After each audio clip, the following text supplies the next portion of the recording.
we're ready, and we'll get going. Okay.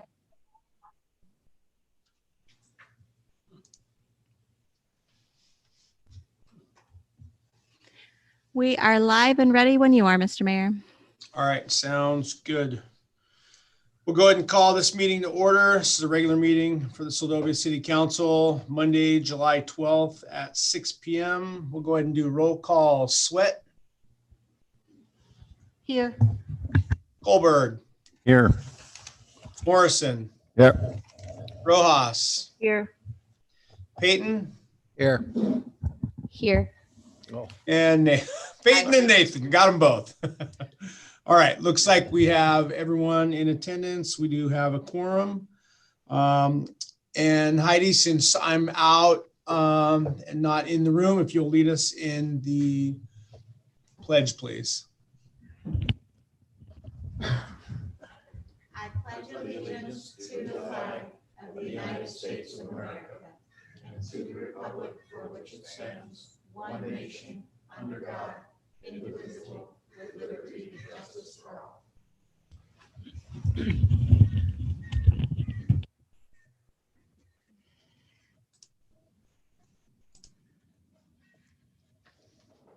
Okay, thank you.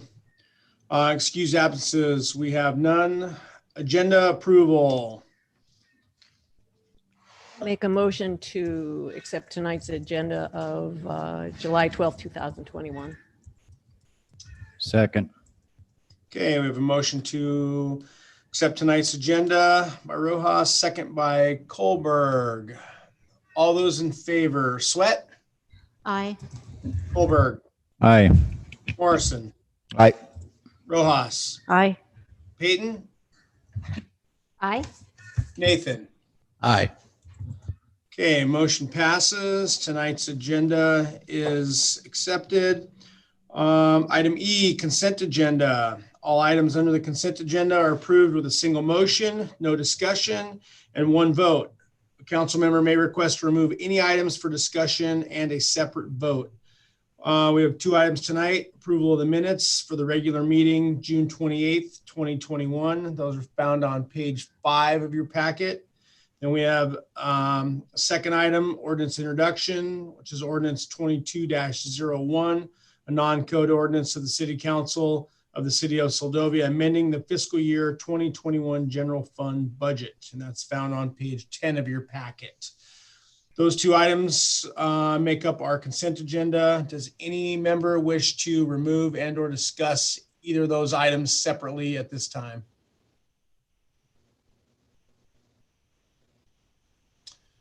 Okay, hearing none, then I will look for a motion to approve tonight's consent agenda. Make a motion to approve the consent agenda. Second. Okay, we have a motion to approve tonight's consent agenda by Sweat, second by Rojas. All those in favor, Sweat, Aye. Kohlberg, Aye. Morrison, Right. Rojas, Aye. Peyton, Aye. Nathan. Aye.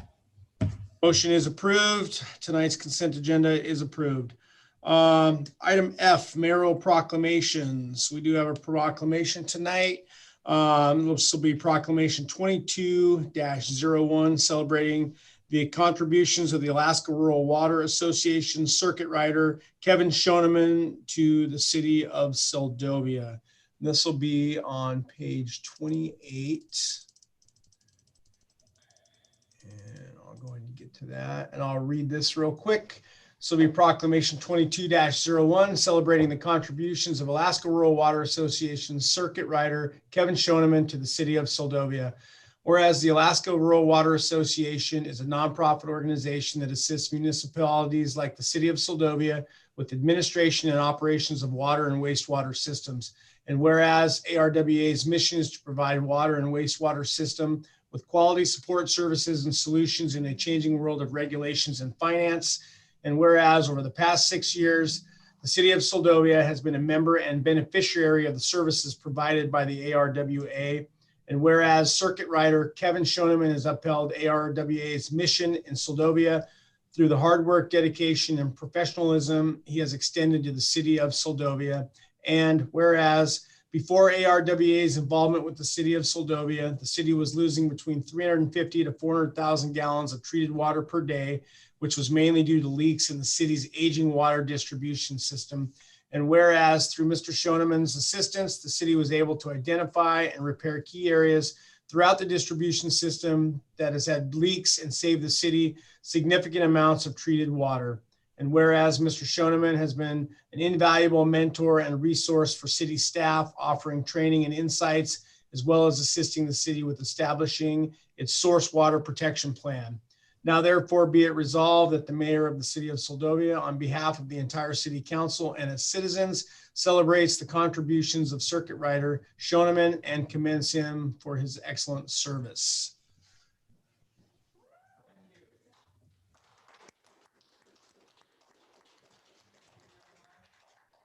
I think I lost the audio again.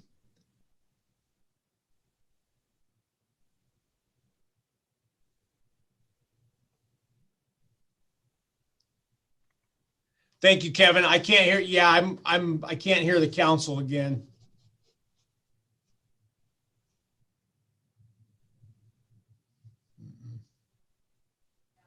It's like I lost the feed. There we go. Just turn this one. Yes. Yeah, it keeps dropping out. There we go. No. Thank you, Mayor Campbell, for the great honor. And it's, I think I started with you back when the concept of the water treatment plan was just rolling into reality. So I appreciate this, and it's a huge honor. And yeah, thank you, Kevin. We know you like to spend a lot of time in Seldovia, and it pays off for us in spades, obviously. So we appreciate all your hard work and dedication, helping our staff out and our maintenance personnel, and keeping our water treatment plant obviously up and rolling. So it's a very important asset to our city and to the community for sure. Well, I definitely can say that Seldovia, and I wouldn't say it as too many other places, but Seldovia is my favorite city in Alaska. No, we appreciate it. Thank you. And I found out in November that my contract's been extended 5 years. So Woohoo!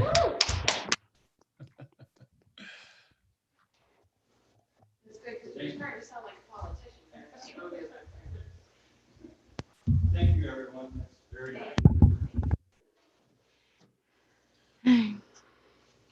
Okay, thanks everyone for that. Item G, we have public presentation prior notice. Senator Gary Stevens tonight. Is he still queued up, Heidi? Yes, Mr. Mayor, we are going to promote him to panelist, and he'll be right with us. All right, sounds good. Thank you.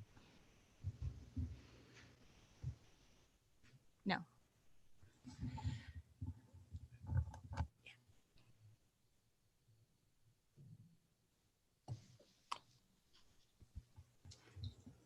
Hey, this is Doug from Senator Stevens' office. Is the senator showing up? He is not. We have him as a panelist, but he doesn't have a camera or he's on mute. So either Okay, one. give me a moment here. Okay, thank you. So I have unmuted, and I think I'm starting the video. You're there. Can you see me? There we go. There we go. have We you got you now. loud and clear now. He didn't need Doug at all. I know. We always need Doug. Thank you all so much. Thank you, Mr. Mayor. Congratulations to Kevin. That's a great honor. Well, thank you for asking me to speak. And I just wanted to bring you up to date on where the legislature is and what's been going on. As you know, the big problem has been the budget. And the even bigger problem has been the division in the House and the Senate within both the House and the Senate. The Senate is in pretty good shape. We have 15 of 20 in the majority. So we can, as you know how these things work, we can move pretty quickly up and down the calendar, and we can agree on the things that are important. The House is a little harder position. They have a bare majority. Out of 40, they've got 21 or 22, depending on how you count. So it's a little harder for them. So the problem we had this last session is that the Senate passed the effective date clause. The House did not. What the effective date clause does is it allows us the budget to become in effect immediately instead of having to wait for 90 days as normally happens. So that's the reason we had to go back to get the House to the point where they could vote on it and give us that effective date, which they did. As you know, the big issue in that budget was the permanent fund dividend, as it always is. And we've talked about this. I know you know the issues there. The dividend as it came out of the Senate was $1,100. Because we couldn't get the effective date from the House, it was automatically lowered to around $500. And then the governor and his vetoes vetoed it to zero. So when we go back in August, we want to address that permanent fund dividend and get it up to speed. You know, I know there's a lot of confusion out there, and I know we don't have much time to go into all those details, but there are only really three levers that we have in this legislature, and one is the permanent fund itself. One is the dividend. The other is how we make it all work and how we make it all work together. So we're trying to find the best way to do that. I think you are affected, as many of our smaller communities are, by the power cost equalization. So we want to make sure that that's taken place. And so we're going back in August. We have a fiscal working group working now on trying to find a resolution to how we fund this budget and how much the dividend will be and where the money is going to come from to pay for that dividend. So that's what all of this is about with that fiscal working group. We will be either they'll accept what they suggest entirely or not at all or some part of it. So it all has to go back to the legislature in August. That could be postponed until September, but the governor's called it for August 2nd. Has to go back to the legislature at that time in order to make the final decision on what the budget is going to be and how we're going to fund it. So there's so much misunderstanding out there, Mr. Mayor. But there was a very interesting Dittman poll. I don't know if you happen to see it. I'll hold it up here, but it's a Dittman poll, which is really, really interesting because when it asks questions like, do you want to put the permanent fund in the Constitution? And majority of people said, yeah, sure, we like that. But then the next question was, are you willing to pay income tax if we put that in the permanent fund, if we put the permanent fund dividend in the Constitution, because we've got to find a way to pay for it? And the resounding answer was, no, we don't want to do that. No, we don't want to cut the budget. The public has said that, and no, we don't want to have an income or a sales tax. You know, Mr. Mayor, I think we don't realize what a really good position Alaska is in right now. We are able to fund the budget as we have done in the past, pay for schools and education and university and police protection and foster kid programs and all of those things that we do. We can do that. We can have a modest dividend, like around $1,100. And we don't have to have taxes to pay for it. I don't know how anybody can complain about that. You know, no state can do that. And so I really hope you understand that. There's a lot of misunderstanding about what happens. The folks have a misunderstanding about what sales tax and income tax means. They have a misunderstanding of what the governor's proposal means.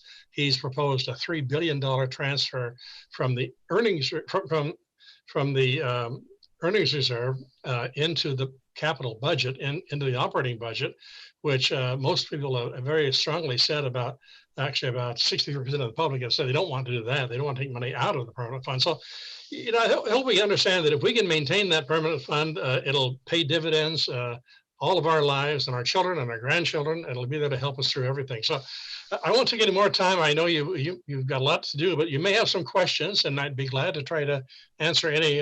Mr. Mayor, thank you for listening. Yeah, thank you, Senator. We appreciate you taking the time here tonight. Council, anyone have any questions for the Senator this evening?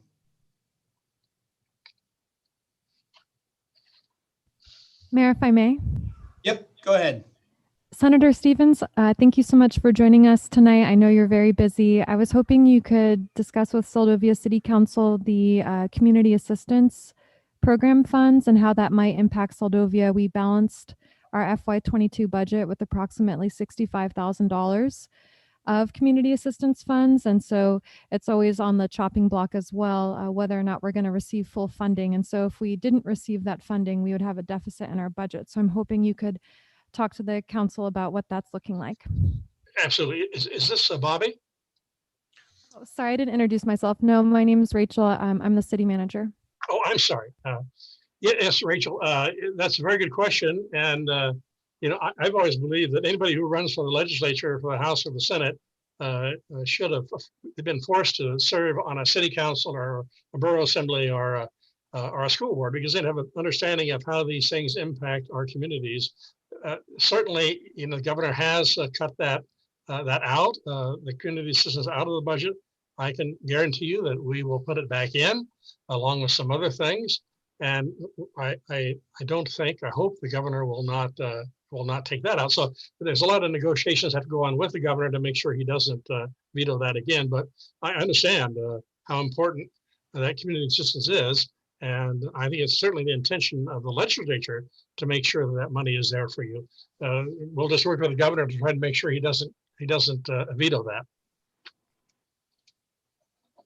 Thank you, Senator. And then I was hoping you could also touch base on the ferry system and how the governor's vetoes impacted the ferry system. Sure. Another contentious issue, you should understand that one of the good things that we have in this budget for the marine highway system is forward funding. So it's actually a year and a half. So there's 18 months funding, which means in the past, when we got to the end of the 12-month budget, the 12-month annual budget, things that had to close down because there was no money left. Well, this puts another 6 months into it so that at least the things aren't shut down suddenly. We'll start working on the new budget that next year. And I think it'll be a lot better system. There's also an advisory commission that we have passed to work on the marine highway system, to be responsible for it. The governor has yet to sign that. I think he will. I don't see any reason why he would not. He's been a part of that system. So I think that that will pass, and we'll have that commission in place to manage the marine highway system. And it is made up a lot of people who have had experience, who have worked in ferry systems, marine highway systems. So I think that's really good. But I think what you're talking about is the reduction the governor made to the marine highway budget. We'll try to work on getting that. I think it's about $3 million. Get that back into the budget if we can, and actually maybe more than that. But we'll try and get that back into that budget. But it's not going to. That loss is just going to have an impact on how often we get service. It will not close the marine highway system down. We may see fewer voyages, but at least the marine highway system will continue. And as you know, all the communities in my district, Kodiak, Seldovia, Homer, Cordova, Yakutat, all depend heavily on that marine highway system. So we're working hard with the other communities that benefit from the system. There's been over the years, I've noticed that, like, even in people in Fairbanks, they don't quite understand how important the marine highway system is to us.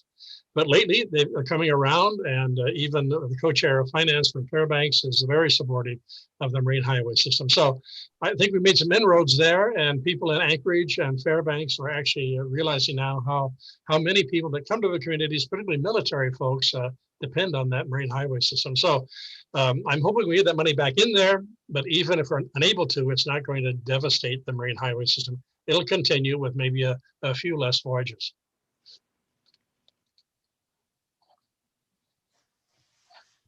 Thank you for that, Senator.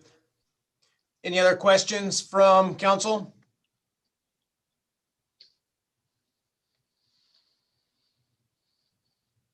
Mr. Mayor, if I may.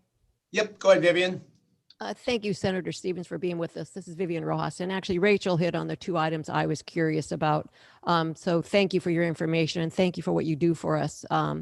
So what do you see when you go back in August? What are you hoping for? What is your dream to come out of that session? Well, it's politics, of course, and to put us in this position, we have I think about 6 people in the House, maybe 4 or 5 in the Senate, who are willing to burn the barn down if they don't get the governor's $6,000 PFD. I know that in order to get that, we've either got to cut the budget seriously, about $1 billion, or we have to have an income tax or a sales tax. But they are unwilling to compromise on that. So what I expect is that they may still not be willing to compromise, and they may still want to burn the barn down. And so, you know, if they're unwilling to give us the reverse sweep, which means that the PCE is funded, you know, then, and if they're unwilling to compromise on the amount of the permanent fund dividend to something reasonable that we can afford, then I think that the session will end and we'll have to come back in January and try to figure things out at that time. So Vivian, that's not a good answer, but I think it's a realistic one. Thank you very much. Yeah, any other questions from council?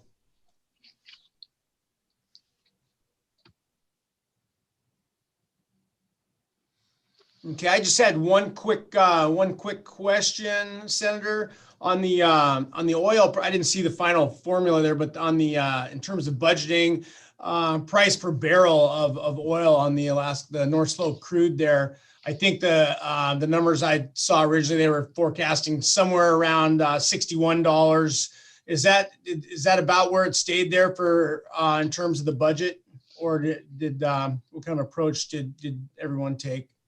Yeah, it was it worked out a little higher than that, and of course, you know, we are always saved every time we have a disaster. In the last 20 years I've been involved, we were saved by a raise in oil prices, and that's good.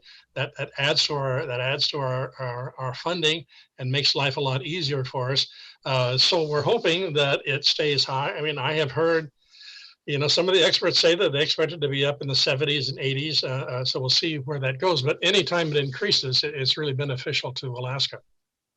Sure. Yeah. And I was trying to read a little bit online about that. Just, I know if it stays somewhere around 75 or so, I mean, we should have basically excess of hundreds of millions in excess. I see today, I think it was down to 56 or something. So we're still getting some pretty good swings, traveling around here. So hopefully it will, when it's all said and done, we'll see that, you know, low 70s price.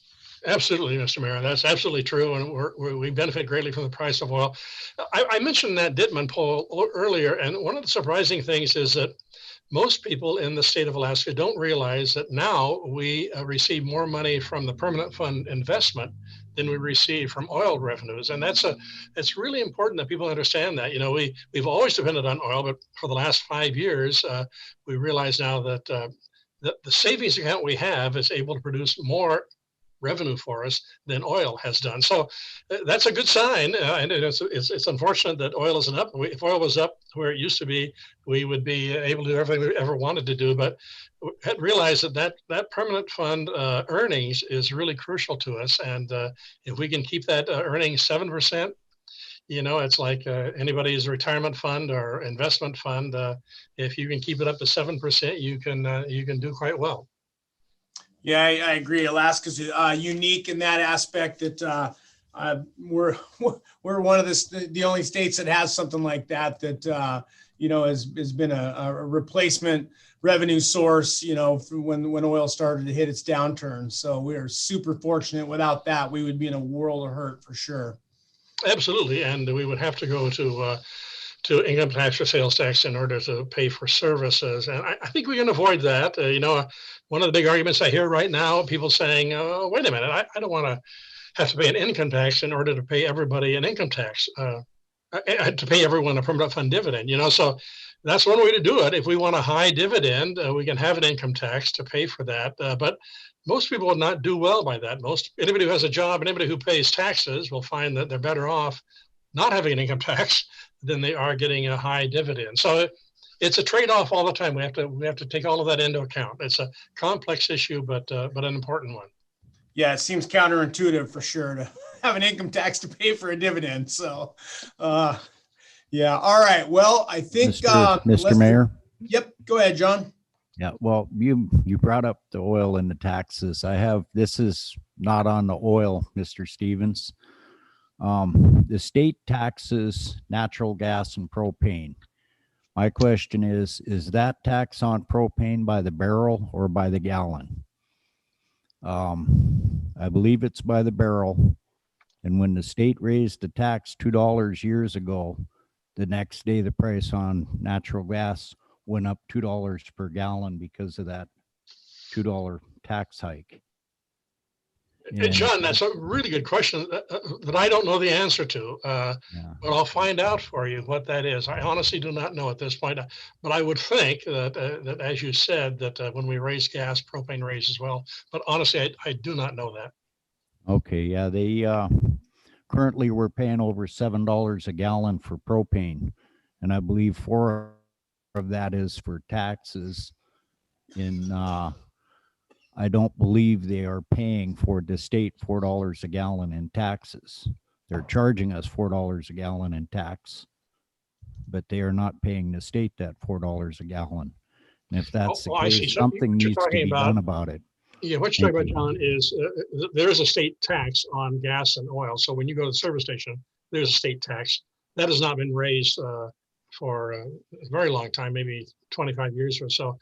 So you're not really talking about the tax that we receive from the oil companies. You're talking about the tax that you have to pay when you buy gasoline or propane, right? No, not gasoline, just propane or natural gas.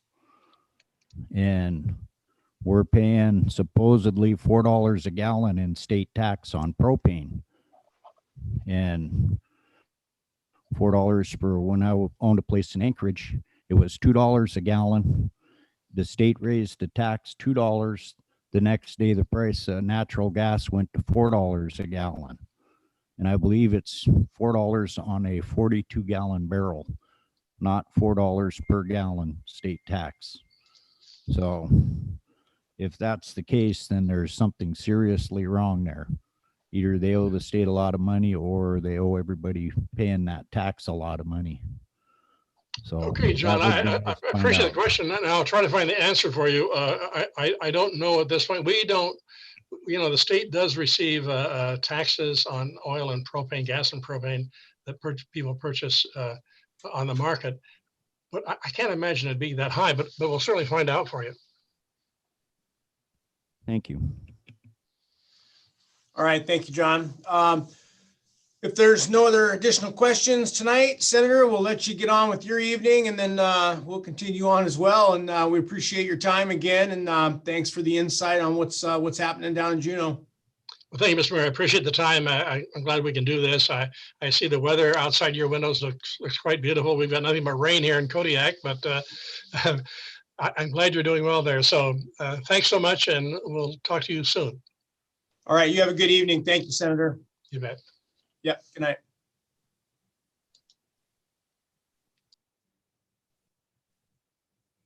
All right, well, thank you everyone for your questions on that. Move on to item H, public presentations for items not on the agenda. Do we have anyone tonight? Yes, Mr. Mayor, we have a Miss Laurel Hiltz. All righty.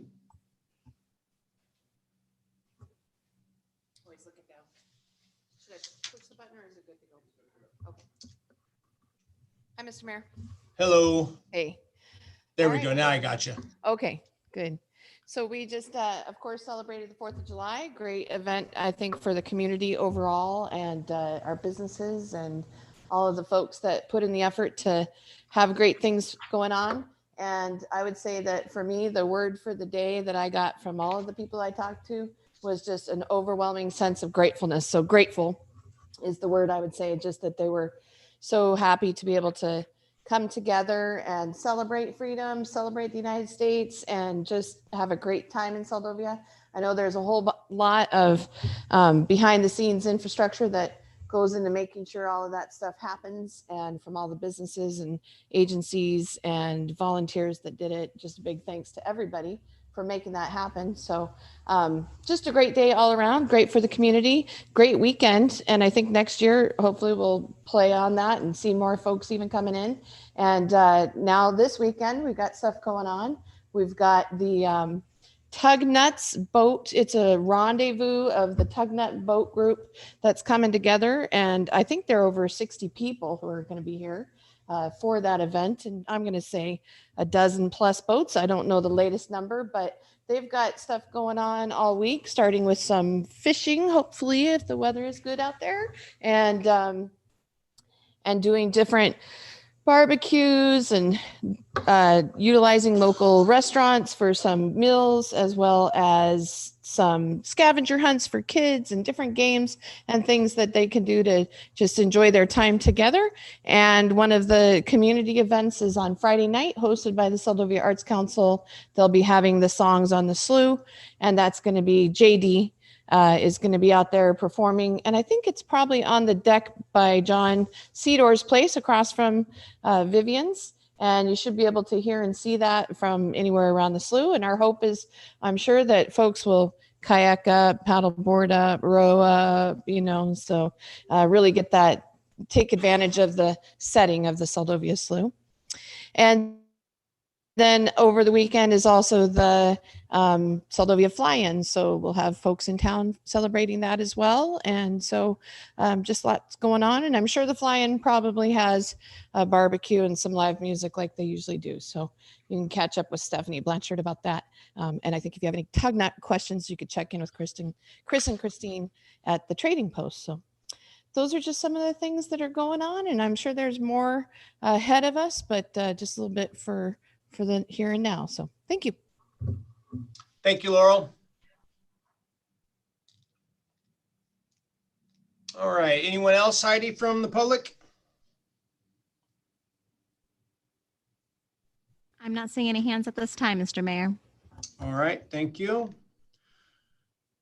Move on to item I, committee and advisory board reports. I don't see that we have any here. No changes on that one either.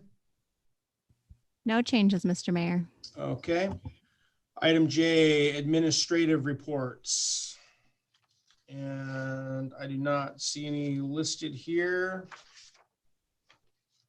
We're going to item K, public hearings, resolution 22-01, a resolution of the City Council of the City of Seldovia approving the public information cooperative agreement between the City of Seldovia and the Kachemak Bay Broadcasting, Inc., otherwise known as KBBI, and authorizing the city manager to execute the appropriate documents. This will be found on page 29 of your packet, and we'll have a presentation by staff. Thank you, Mayor. So, Council, this should be an exciting item brought for your consideration, as this was one of the priorities that you set back in December for the calendar year 2021 of improving communications with KBBI. Both myself and KBBI's General Manager, Josh Crone, have been working together to come up with the cooperative agreement that could formalize the partnership between our two organizations on how this could work. The idea of involving KBBI was born out of the desire to have guaranteed communication across the Bay, as Seldovia oftentimes has lack of cell and internet service, especially in times of emergency, but radio persists. So before we go too much more detail from the administrative side, I wanted to invite the General Manager, Josh Crone of KBBI, to talk about KBBI's involvement in this process and the service that they're providing to Seldovia.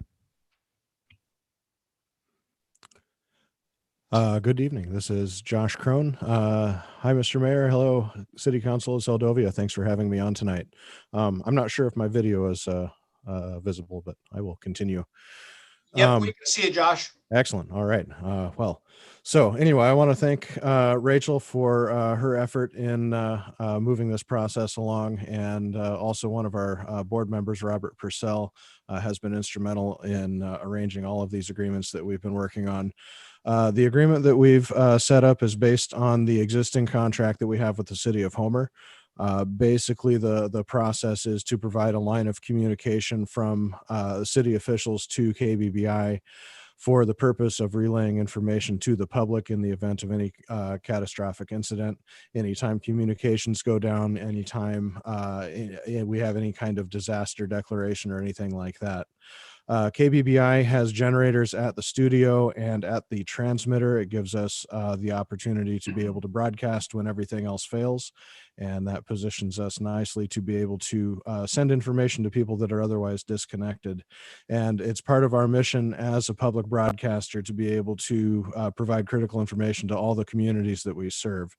So this contract is set up to provide a link of communication in the event of other methods of communication failing.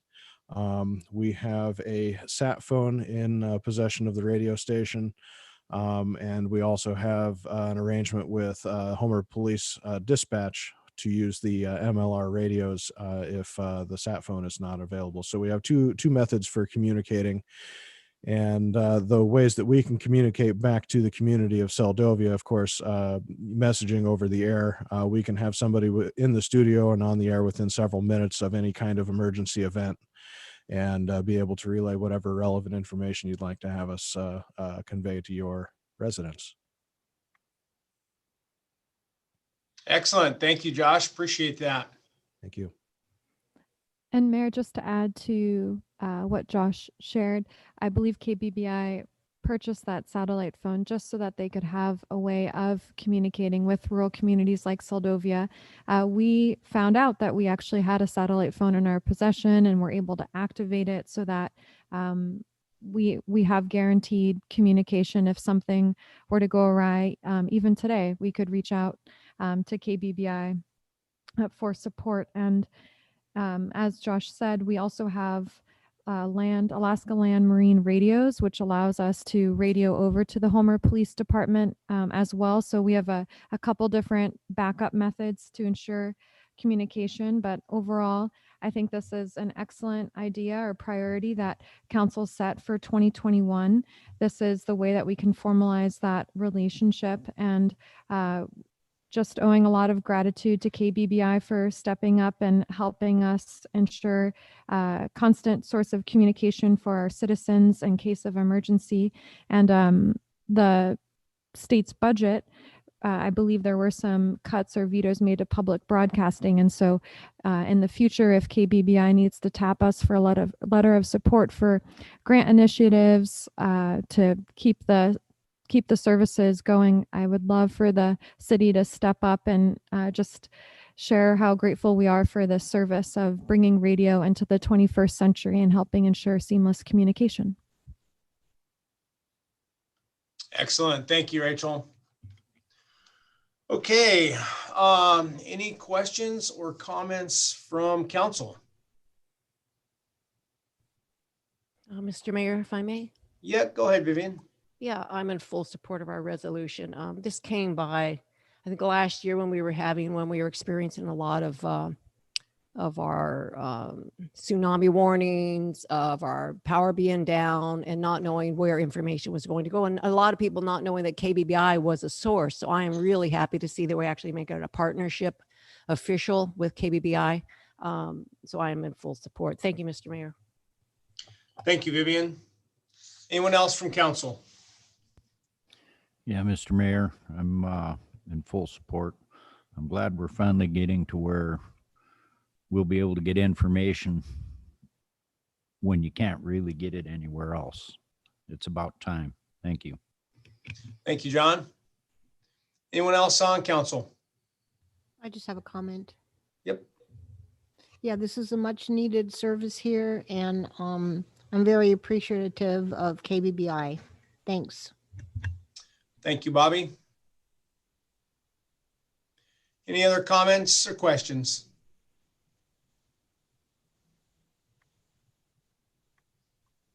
Okay, we'll go ahead and go to the public. Do we have any public presentation, questions, comments from the public?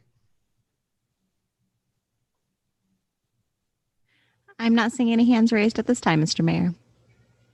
All right, we'll go ahead and bring it back to council for final action, and I would just offer one comment as well. It's, this is obviously a good program. When you read through all the details, much needed in the event of any kind of major outage, infrastructure, natural disaster, anything. And as we know, it's only a matter of time, before something to that nature occurs. So I remember we started talking about this a couple years ago, and it's nice to see this finally come to fruition. And I too am in full support of this in front of us. So I appreciate the council supporting it as well.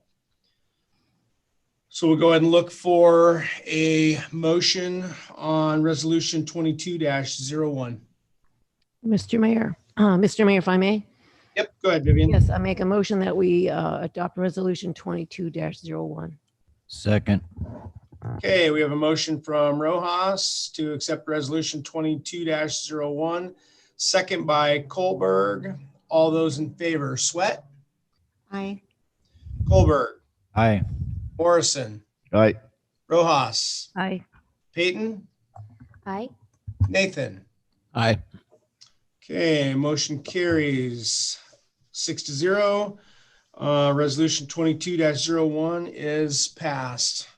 Thank you for that, everyone. And Josh, we appreciate everything that you've done to work with our city manager on this. And looks like we'll be moving things forward here. Excellent. Thank you so much. We look forward to executing this with you. Okay, thank you. Have a good evening. You too. Thanks. Okay, that'll take us to item K2.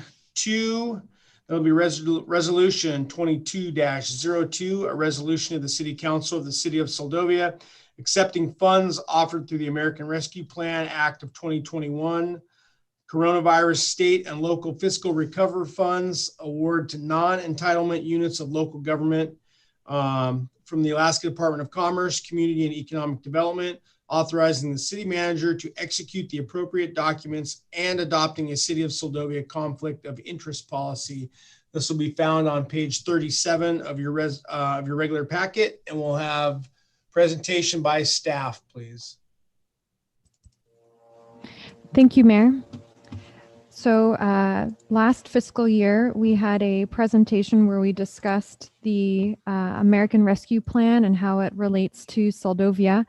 The Alaska Municipal League had compiled a list of different ways that cities could consider using the American Rescue Plan funds, which were given as a part of a coronavirus relief, a $1 trillion coronavirus relief package.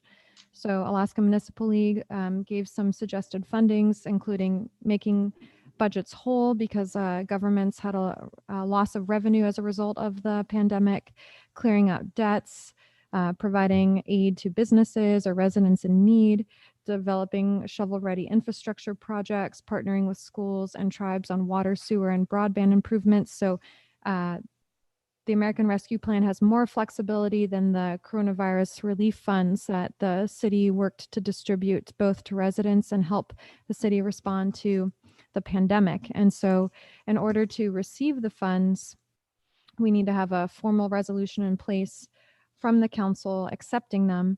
However, because the state has still to pass the budget, we don't have a set dollar amount yet for what Seldovia is positioned to receive. And so the resolution just states that we've been allocated funds through the American Rescue Plan Act, ARPA, and then once these funds have been distributed to the city, council through a separate resolution will determine how you want to use the funds. So this resolution is just setting us up so that as soon as the budget is passed by the state, we can receive the funds, and then council can make a determination of how you would like to see those used.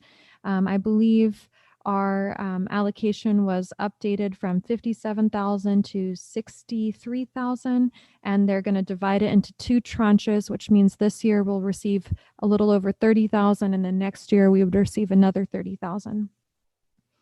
This, and then also with the acceptance of the American Rescue Plan Act funds, we need to have a conflict of interest policy in place per the U.S. Treasury. So we used a draft that the Alaska Municipal League had developed and modified it to meet the needs of the city.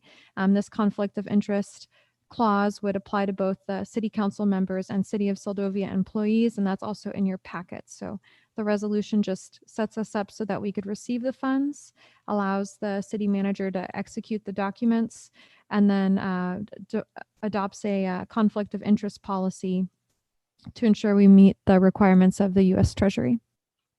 I'm here for questions. Thank you, Rachel. All right, that'll take it to council. Any questions or comments from city council? Yeah, Mr. Mayor, this is John. Yep, go ahead, John. We can use these funds for city stuff, or is this to go out to the community? Through the mayor, Councilmember Kohlberg, the intent of ARPA initially was for cities to have more flexibility in how the city would like to use the funds, because the money that we received through CARES Act funding, the governments couldn't use it as revenue replacement. You had to use it specifically to address pandemic response. And so these funds you can use for things like revenue replacement. So say the city had a track record of every year we make $20,000 with this one activity. 2020, we didn't make that. We would have enough evidence to show Treasury that we could use ARPA funds to replace the 20,000. Okay, thank you. Thank you, John. Anyone else? Mr. Mayor, if I may? Yep, go ahead, Vivian. Yeah, to me, this is a beautiful housekeeping item that we need to pass and move forward with it. And I appreciate the time you put in preparing for this. Thank you, Mr. Mayor. Thank you, Vivian. Anyone else?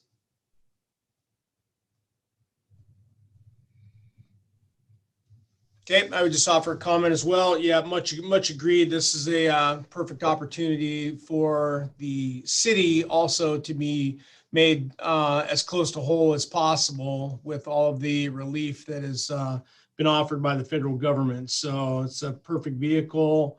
And I think it's obviously incumbent on us to accept these funds. And then, like the manager said, we'll have another opportunity to decide in a formal resolution how we want these funds to be spent. And I'm sure the manager will prepare that document with her best recommendations. So I too will be in support of resolution 22-02. Any additional questions or comments from council before we go to the public? Okay, we'll go to the public. Heidi, anyone from the public wish to speak or have a comment on resolution 2202?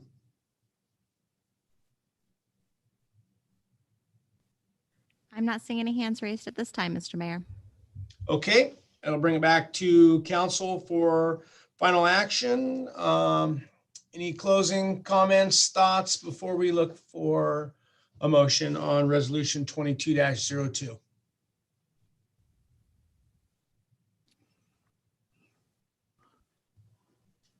Okay, if anyone wants to offer up, I'll make a motion. We adopt resolution 22-02. I'll second. okay, we have a motion by Kohlberg, second by Rojas. All those in favor of adopting resolution 22-02, Sweat, Aye. Kohlberg, Aye. Morrison, Aye. Rojas, Aye. Peyton, Aye. Nathan. Aye. Okay, motion is adopted. Resolution 22-02 has passed 6-0.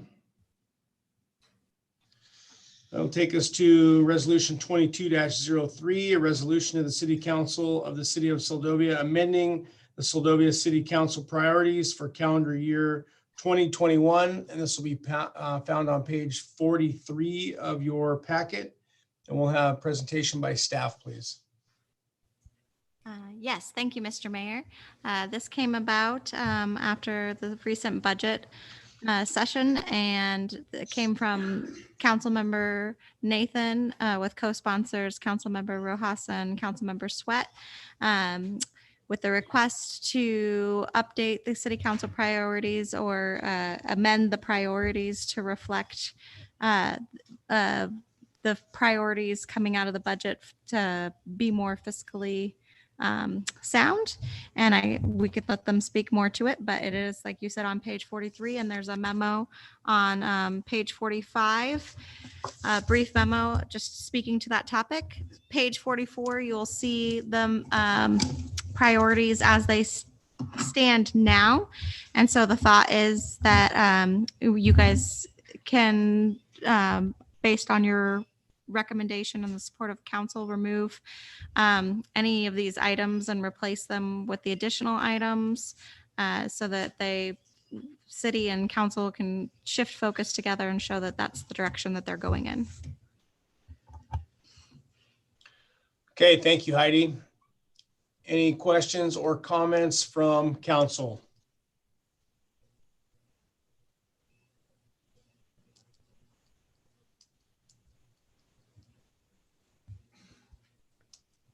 Mr. Mayor, if I may. Yep. Go ahead, Vivian. George, would you like to address this? Since how you are would you like to address this? Where we stand? Sure. Okay.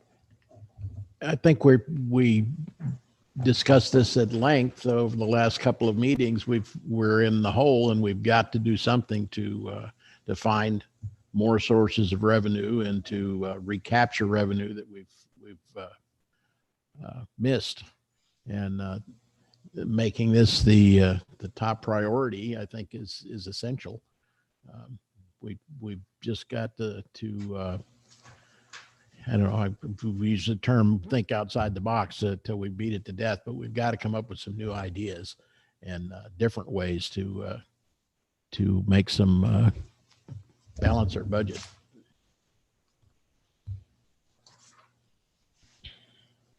Thank you, George. Mr. Mayor, if I may. Yep, Yeah. Go ahead, Vivian.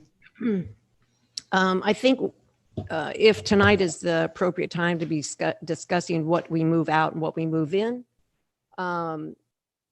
based on the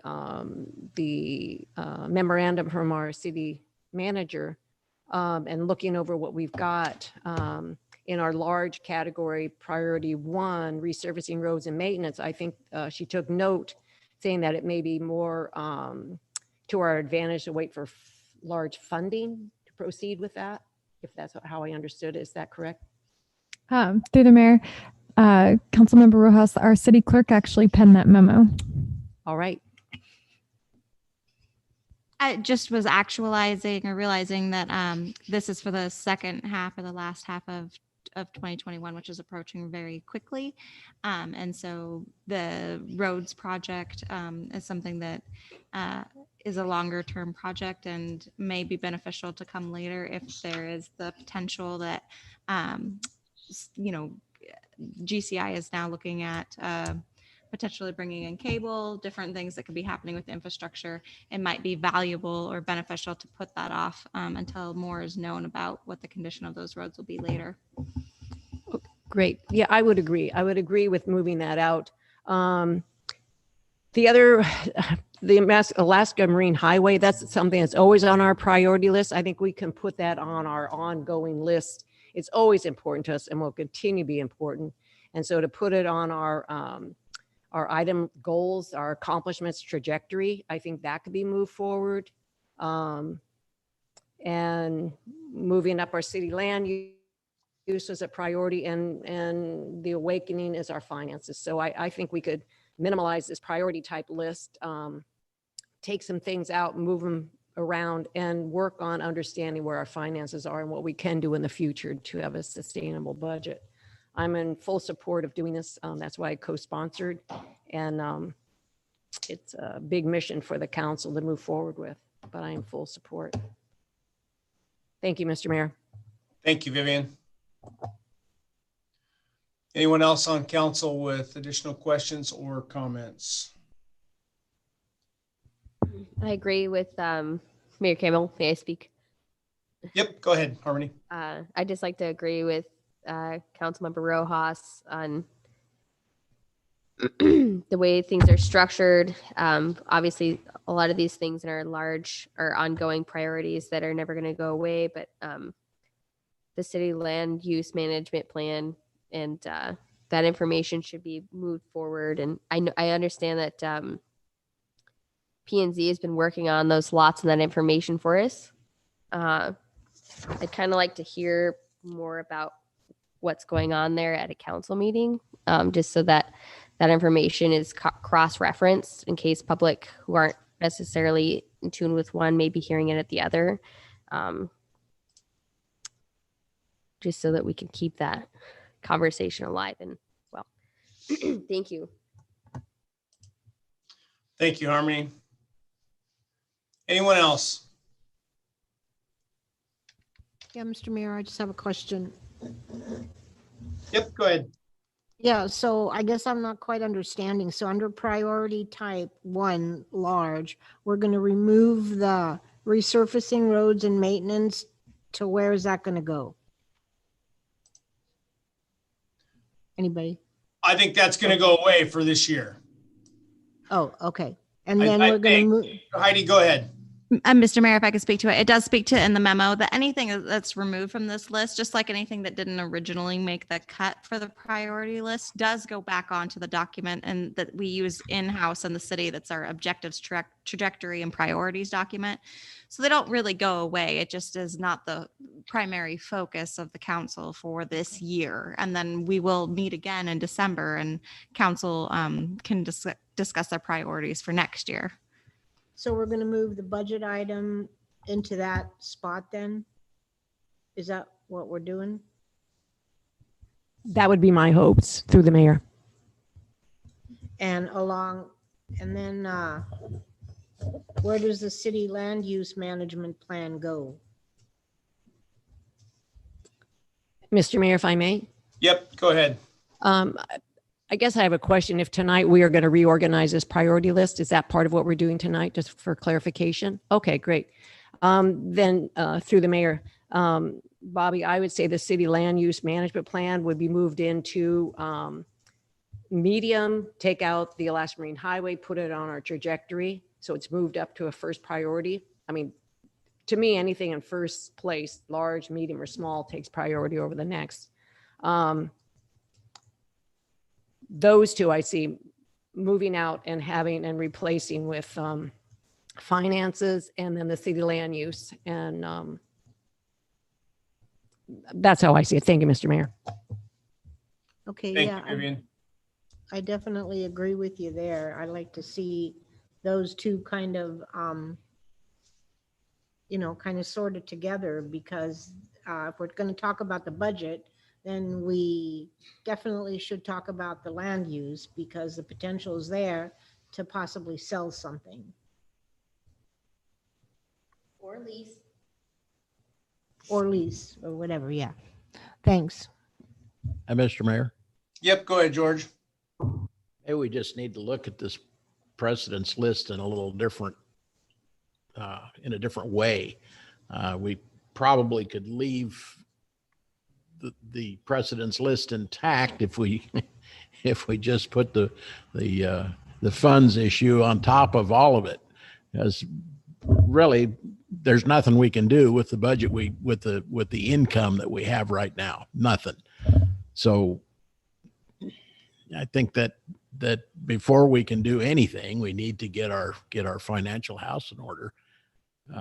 It just, to me, seems to supersede everything. I'm not saying we forget about what we want to do, but it's going to be real difficult to do any of this stuff if we don't come up with some more income.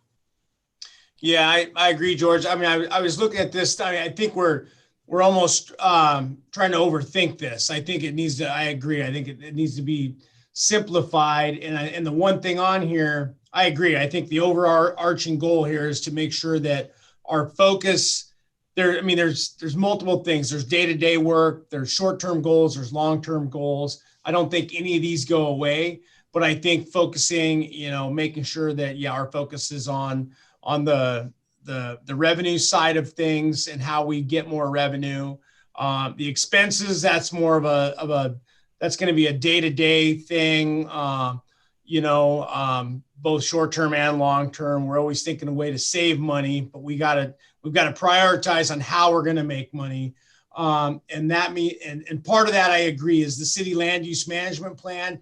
If there is anything shuffled on this, shuffling that city land use plan up to the priority list so that we know, because we know that that does have the possibility of expanding our revenue in one way or another through many different ways.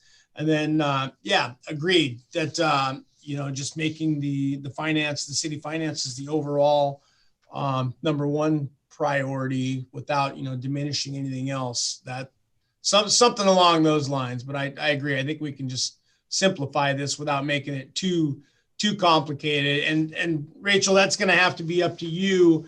We're not going to complete everything on this list. We never do. So, but we all realize, on council that, we've got a fiscal problem that needs to be solved. And that usually never goes away every year. That's the same thing. The budget, there's always a problem every year with the budget. So it's kind of a de facto number one priority, whether it's written or not, but that's kind of the way I see it. Well, to respond to that, Mayor, and to Councilmember Nathan, I think that by council updating your priority list, it's sending a clear message to the public, especially with discussion on the recent mill rate increase and the state of the budget and how we're operating at an unsustainable level. I think that by amending your priorities to include, and you can keep it simple. If you look at option 1 and the city clerk's memo, it states you could just remove, let's say, that first resurfacing roads and maintenance priority and just put city finances, including looking at the permanent fund and lost revenue. So that sends a clear message to the public that yes, it is a de facto priority, but now more than ever, we really have to address it, because if we don't, we're slowly eroding away or quickly eroding away our ability to do or provide services to the public. And so if that is the will of the council, to keep it simple, but also send a message to the public about the priority of the budget by removing your first priority there, that could be a great way to accomplish that. And then also bumping up the land use management plan is what I hear Councilmember Rojas saying.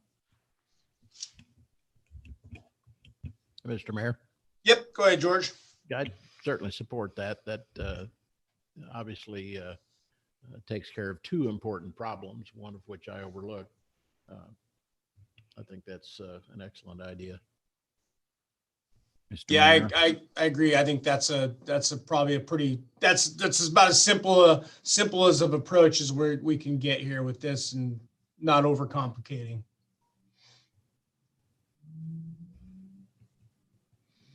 Okay, any other questions, comments from council before we go to public?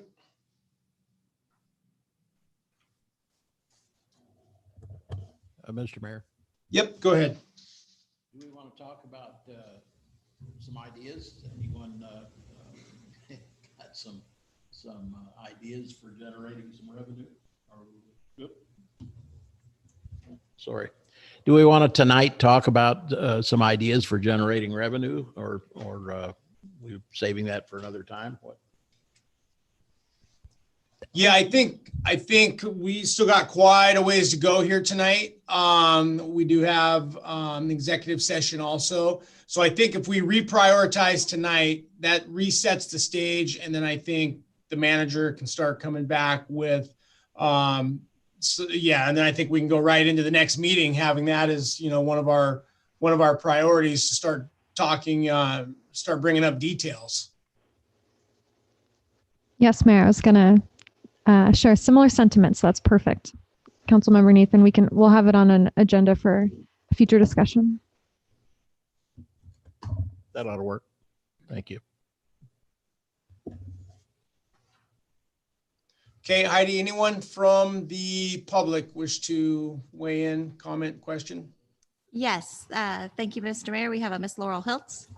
Okay. Thank you, Mr. Mayor. Yep, go ahead, Laurel. Okay.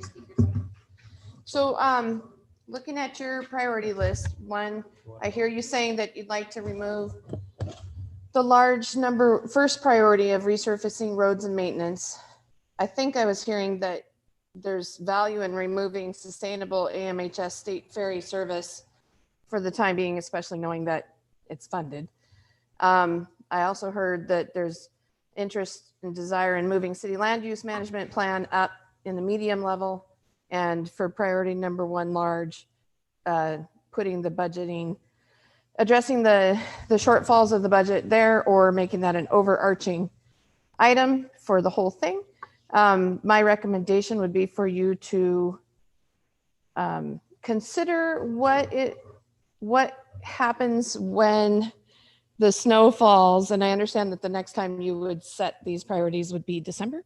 But, you know, just say the snow falls between now and then.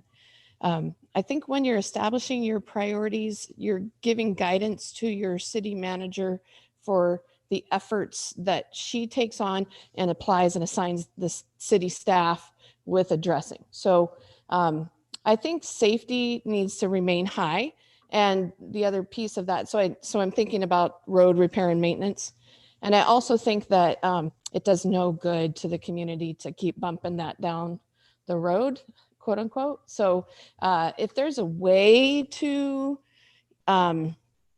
take your 2 and 3 and somehow combine them into, you know, sharing them with the other maintenance issues. So maintenance needs to be a big priority because it's obviously an issue. So, and then still have your budgetary stuff in there. But I would ask that you not throw out completely the prioritizing of the resurfacing of the roads and maintenance. Thank you.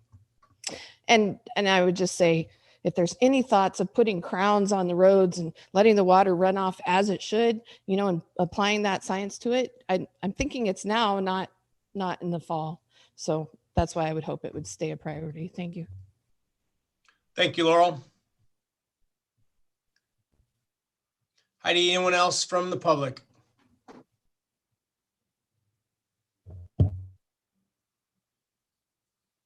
I'm not seeing any hands raised at this time, Mr. Mayor. Okay, thank you. All right, we'll go ahead and bring resolution 22-03 back to council. And I guess we need a, if there's any further discussion, then we need a motion to get it on the table, and then we can start looking at any amendments.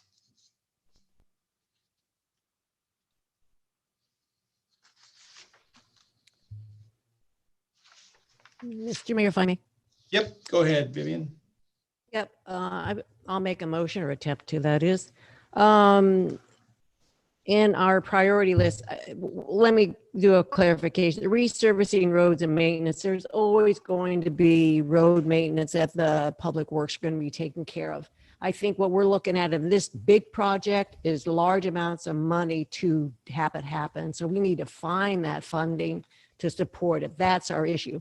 As far as the guys getting out and taking care of the roads, that's a regular basis. And as we know, Shoreline Drive, the issue there is to put a crown on is that we've got minimal amount of road there and people's property right there. That's a problem area. And that would possibly fit under a finding large amount of money to do that. I think what I'm trying to say, and I'll direct this to Laurel, if I may, is that the resurfacing roads and maintenance is always a constant struggle for Seldovia, and they attempt to do it the best they can.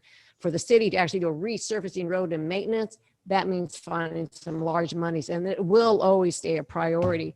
Moving it to our goals and trajectory list, it doesn't make it any less important to us as a council, for me. And moving, we all agree on the ferry. So my motion would be, Mr. Mayor, that we move into large, we move in our finances. Hey, Vivian. Actually taking the option number 1. Got to do Vivian? the motion first. Real quick, just point of Yes, order. sir. If we can just get a quick motion to get the main resolution before us, and then we can start talking bet. about amendments. You bet. I'll make a motion that resolution 2203, I'm in favor of making that, approving resolution 22-03. Second? Okay, do we have a second? Second? Okay, we have a motion on the table to adopt resolution 22-03 by Rojas, second by Peyton. And now we'll go into any further discussion. If anyone has any amendments they wish to bring forth. Mr. Mayor, if I may. Yep, go ahead, Vivian. Okay, this would be my time to, what I was just saying previously, correct? Yep, correct. Okay, gotcha. All right. Under large, priority 1, I would suggest that we take option 1, remove and put in city finances overall, including lost revenue and permanent, our Seldovia permanent fund into that position. And we take under our medium category in first priority, fill that, take out sustainable state ferry service and move in our, just forgot what I was going to say. Oh, the city land use, right. Move up our city land use management plan into that first position. And yeah, and happily I can say that we are actually checking some things off this list, which is great. That's my motion. Okay. Second. Okay, we have a motion before us. We have an amendment before us to, I'll try to get this right, obviously on the large priority, number 1, to replace the resurfacing roads and maintenance with the budgetary priority language. And then on the medium priorities, removing the sustainable, the ferry service and replacing it with the city land use management plan. There was a little bit more language in there, but in a sense, those are the two main changes under the amendment. Do we have any more discussion on that amendment?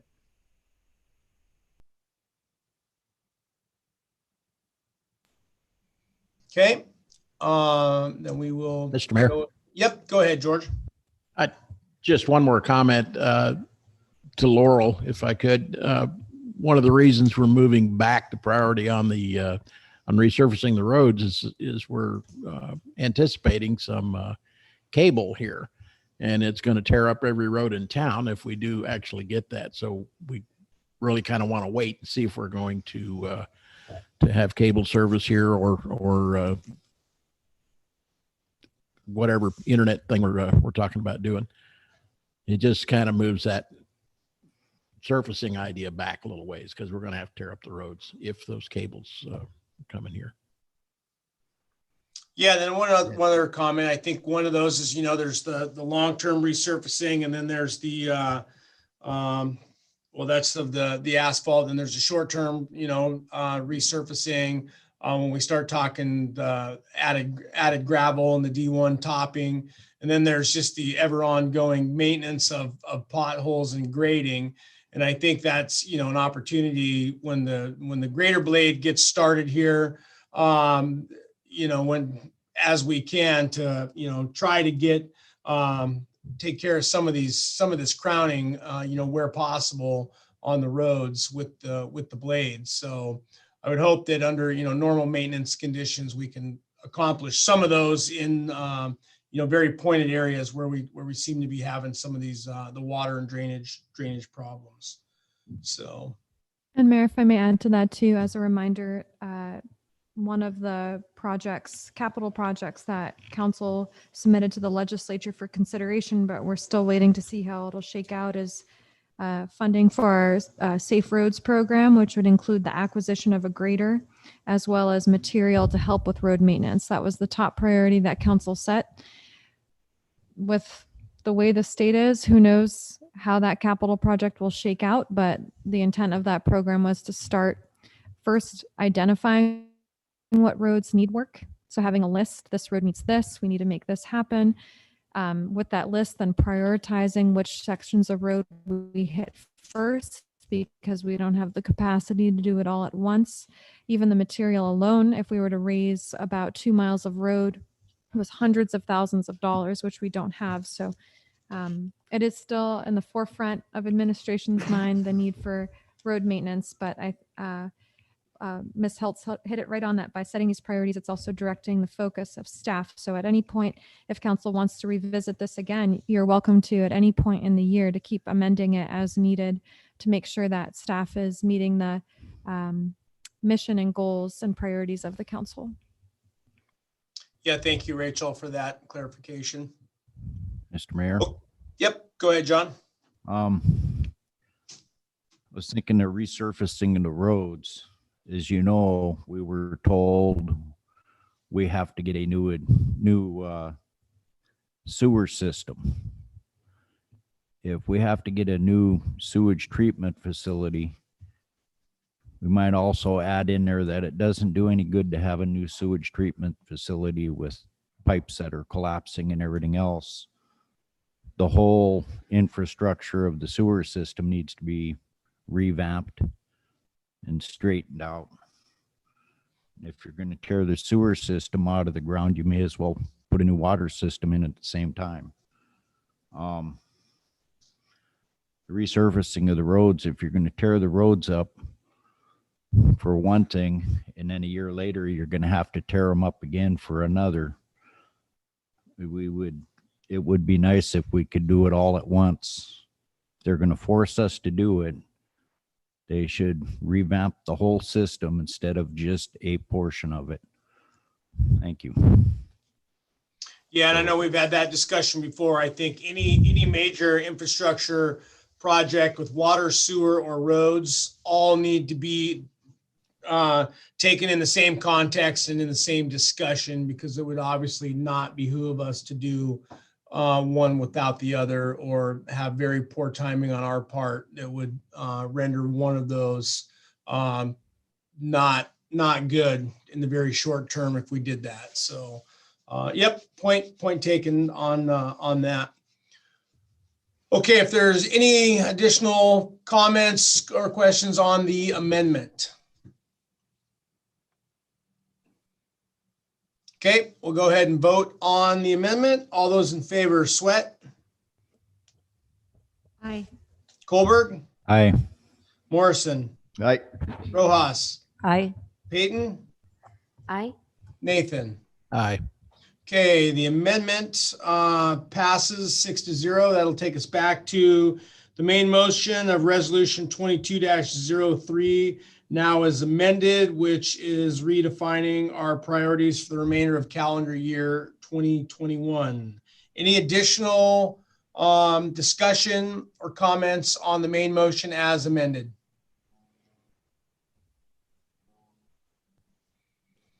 Okay, we'll go ahead and vote on the main motion. All those in favor, Sweat, Aye. Goldberg, Aye. Morrison, Aye. Rojas, Aye. Peyton, Aye. Nathan. Aye. Okay, motion passes 6-0. Resolution 22-03 as amended is passed. All right, let's go ahead to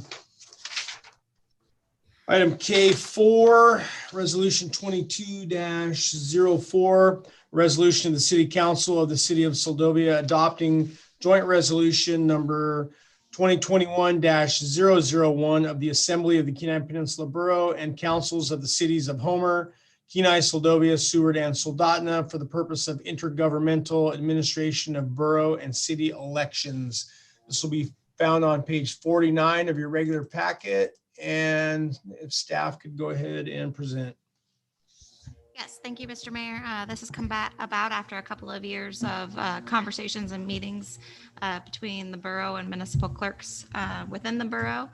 I'm happy to report that Seward is discussing theirs. I believe it's tonight. It was Soldotna or Kenai just passed theirs. The borough passed theirs last week, and it's a joint resolution that will allow the city to enter into a memorandum of agreement with the borough in order to share resources such as election equipment and even workers' costs. There's hopefully you've had a chance to read the memorandum, but it's just allowing us to continue that relationship and to work together to help share costs. The memorandum itself is on page 53. And it goes over those cost sharing specifically on page 55, and that has been included in the budget already for this coming fiscal year. And then page 64 is the borough's resolution, and then a memorandum from myself to the council on page 66, followed by the budget on page 67. Thank you, Heidi. Okay, we'll go ahead and open it up to council for discussion. Any questions or comments from council? Mr. Mayor, Yep, go ahead, George. could I ask the clerk, how do these costs compare with what we're doing, what we've done in the past? Mr. Mayor, if I may? Yep, go ahead. Yes, that's a great question. Our costs, election costs in the past have been minimal. It'll be about a $600 increase annually. And that's so that we can provide fair access to all of our voters by being able to offer them different ways of voting through the election equipment. We'll still, of course, have hand ballots and manually count, but this also gives that opportunity if somebody needs assistance or, so that we're ADA compliant, we can offer those other options to the voter or to all voters. And those options would be different than what we've had in the past? Correct. So this will allow us to share equipment with the borough. They'll already be sending it down, but the city will have ballots that will be programmed so that they can also use that equipment. And I believe I'm going up to training on Friday, but I believe there'll be options so that it can read them to the voter.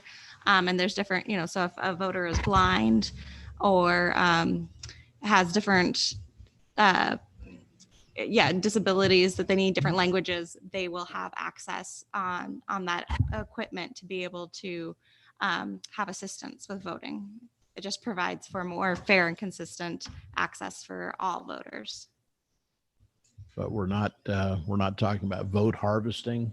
Is that involved in this? No. So this just is to allow for more opportunities for voters, but we will still be we're a very small municipality.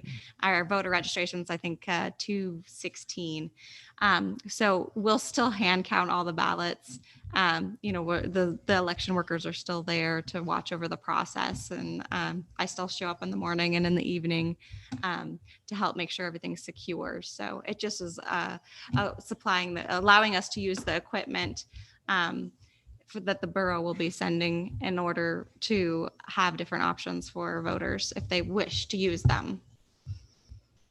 Thank you. Thank you, George. Any other questions or comments from council?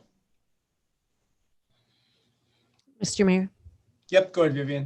This has been a long process that the borough put together along with a lot of volunteers and staff working for this, so that everybody has the right, no matter what their disability may be, that they can vote and we can be an assistance to them. So I am full in favor of it. Thank you, Mr. Mayor. Thank you, Vivian. Anyone else, questions or comments?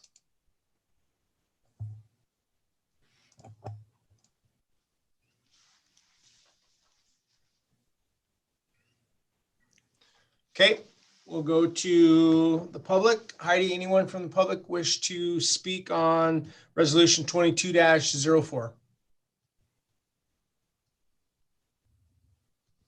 I'm not seeing any hands raised at this time, Mr. Mayor. Okay, we'll go ahead and bring it back to council for final action on resolution 22-04.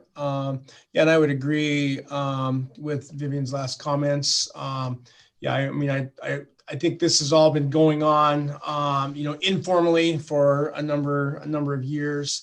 Obviously, it's incumbent of us in our community to make sure that we have appropriate access for anyone that wishes to express their right to vote. So I too am in favor of this, and I think it's a good piece of legislation. Any other council members wish to have any final comments or questions prior to motion? Yeah, Mr. Mayor, Yep, go ahead, George. just a couple more questions. The methods of voting are going to be a mail-in ballot as it's been in the past. Walk in here and do it in person. And is there another option? Mr. Mayor, if I am, Yep, go ahead. or if I may, sorry. So for the borough, yes, they mail out ballots to all of the registered voters in the city of Seldovia and outside of the city of Seldovia. But the clerk's office is also an absentee voter center. So for the borough and ourselves, and we can take absentee ballots in during that time period, the whole time for either for the municipality local election or for the borough election. For the local election, we do not do by mail ballots. We only have absentee voting inside the city hall, or voting on the day of elections here, or you can request a ballot, an absentee ballot that will be mailed to you. But we do not send out by mail automatically. You have to request it. Okay. And the borough does, you said? Yes. Yep. The And that's borough been does. happening for, I believe, over 15 years. I can double check on the timeline, but the city of Seldovia, or the community of Seldovia, and there's 5 to 7 other locations. I'll have to double check on those again. I can't remember the numbers off the top of my head, that are automatically already by mail communities within the borough, and they have been for a very long time. But there's the option. You do not have to vote by mail. You can come into the city office during the absentee voting period and vote anytime, or come in here during the day. It's still considered absentee on the local election day. But there'll be somebody here from the borough working here to collect those absentee ballots. Thank you. Thank you, George. Thank you, Heidi. Anyone else?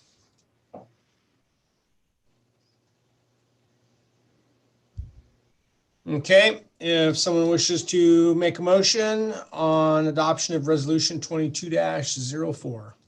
I'll make a motion that we adopt resolution 22-04. I'll second. Okay, we have a motion by Rojas to adopt resolution 22-04, second by Colberg. All those in favor, Sweat, Aye. Colberg, Aye. Morrison, Aye. Rojas, Aye. Peyton, Aye. Nathan. Aye. Okay, resolution 22-04 is adopted with a vote of 6-0. Okay, that'll take us to item K5, ordinance 21-14, an ordinance to the City Council of the City of Seldovia, Alaska, amending Seldovia Municipal Code, Title 17, Buildings and Construction, and Seldovia Municipal Code, Section 18.08.020, Building Permit Review. And this will be found on page 69 of your packet. And if we could have staff present, please. Thank you, Mr. Mayor. So this has come about from the Planning Commission. They've talked about it, I don't know, about 5-6 months, it feels like now. It was realized that the building permit needed a little bit of an update, and that the validity of the building permit, along with the code, stated 760 days for 2 years, whereas the equivalent of 2 years is 730 days. That the references to building permit fees in Title 17 will be removed. That's something we've been slowly working on as we go through the code. If you guys remember, removing any references to fee amounts in the codes and just referencing them to the fee schedule. That way, when the fee schedule is discussed annually, if those fees need to be adjusted, they can be adjusted in one place and are listed in one place instead of having to chase them down in the code as well. Title 17 adopts a building electrical, plumbing, mechanical, and fire codes, as well as building energy efficiency standards. And it was discovered recently that when somebody was asking about what those standards are, what those reference books were, it was amended, I can't remember how many years ago, to just say the latest city council code books. Which wasn't very helpful as a staff. I had to keep going back to the previous ordinance and seeing what those code books were. So this is actually the latest edition of what those code books are titled. And Yeah.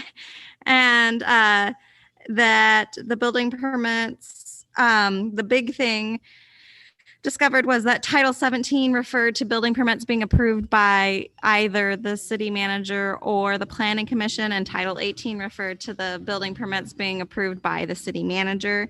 So this makes both Title 17 and Title 18 consistent, that it will be reviewed by a member of the planning commission, but ultimately the approval will be from the city manager.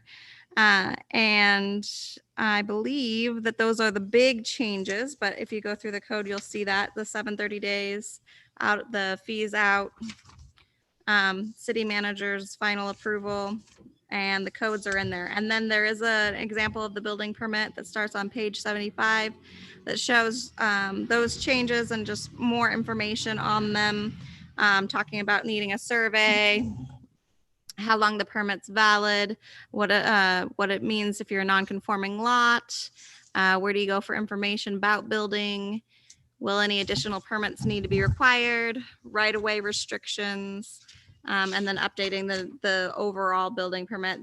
These are definitely things that have been coming up over the last couple of years that needed to be addressed during the building permit process.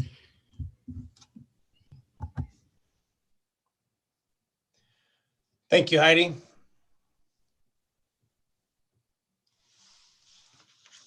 Okay. Let's see, any additional questions, comments from council?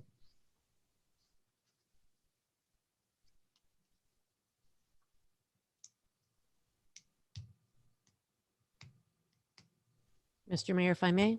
Yep, go ahead, Vivian. Kudos for the planning and zoning getting this together. We've been working on this for a long time, and it's come up in council many, many times over. So I'm totally in support of ordinance 2114 to clean up the process. Thank you. Thank you, Vivian. Any additional questions or comments from council?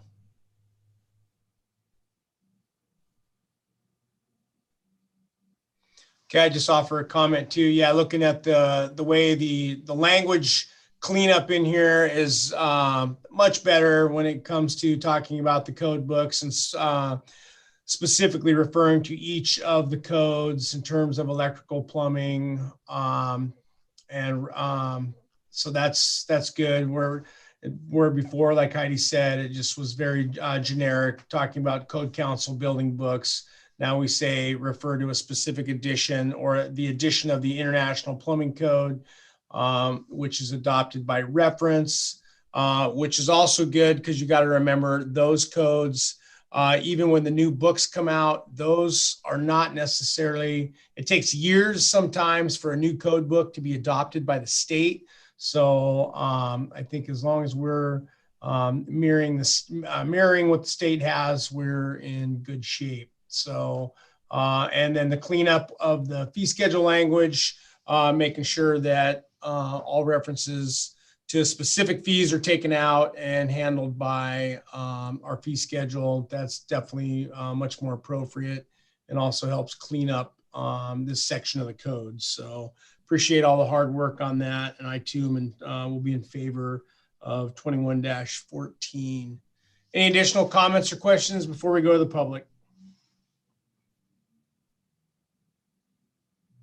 Okay, Heidi, anyone from the public wish to comment on ordinance 21-14?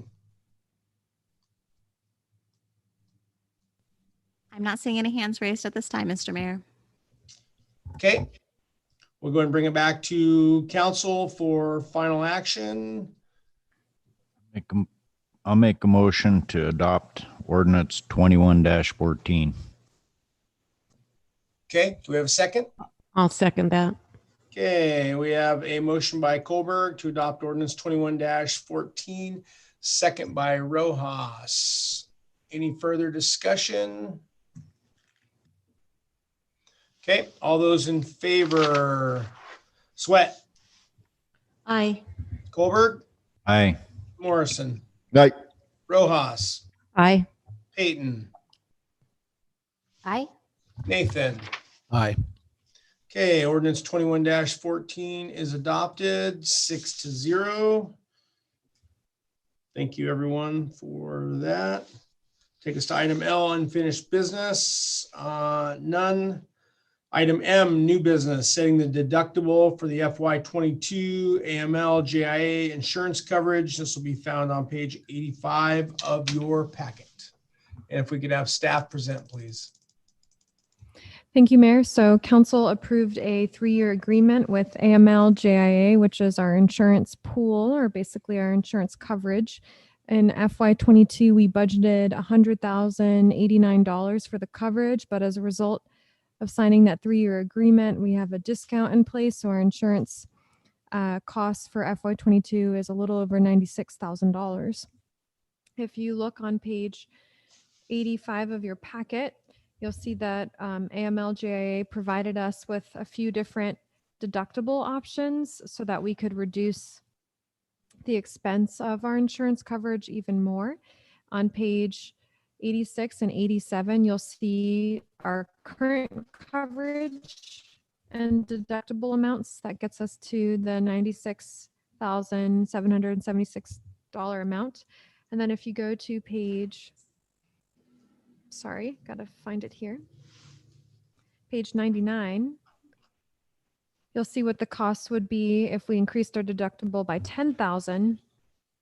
It goes to $94,000. If we increase it, sorry, there's a lot of pages in here.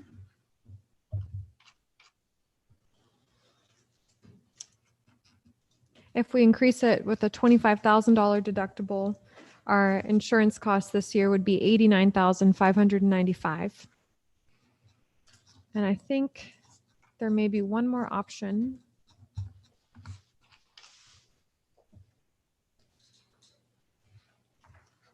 A $50,000 deductible, our insurance coverage cost would be $85,517. So to me, that does not seem like a plausible consideration for council, given the immense risk that that would take.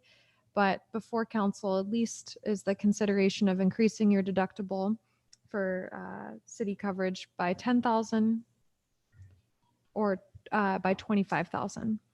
And just as a reminder, what may look like a cost savings because we went into a 3-year agreement with AML JIA, we owe them $5,000 as a result of them resolving a legal issue for the city. And so we're still actually looking at a little over our FY22 budgeted amount for insurance costs for this year.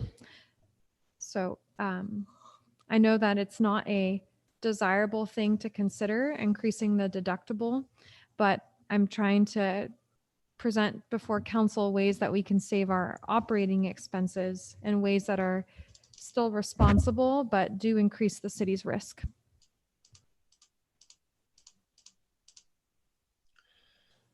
Thank you, Rachel. Okay. We'll open it up for questions, comments from council. Yeah, Mr. Mayor. Yep, go ahead, Pearlie. Yeah, I think I'm definitely not in favor of raising our deductible. I think it seemed like when we were talking to the insurance guy the other day, he kind of thought it might not be a very good idea to run that risk. So I'm not in favor of raising our deductible. Okay, thank you, Pearlie. Anyone else? Yeah, Mr. Mayor. Yep, go ahead, George. Rachel, what was the difference between the 25,000 deductible and the 10,000 deductible?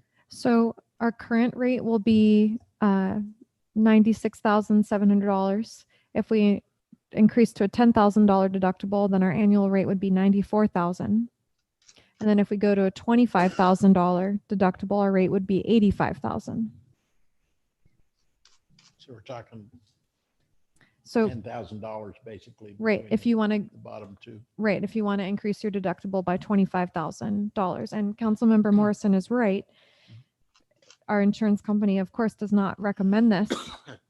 And of course, I personally wouldn't like to see this, but this is a way that the city could save operating costs, but it comes at a risk. Yeah, Mr. Mayor. Yep, go ahead, Pearlie. Yeah, if we raised our deductible and we had to use it one time, that puts us back 10,000. What if we had to use it twice? What if we had to use it 3 times? There's no guarantees that we'll ever have to use it. There's no guarantees that we won't have to use it. So I'm just not in favor of running that risk. Yeah, thank you, Pearlie. Any other questions, comments from anyone on council? Mr. Mayor, if I may.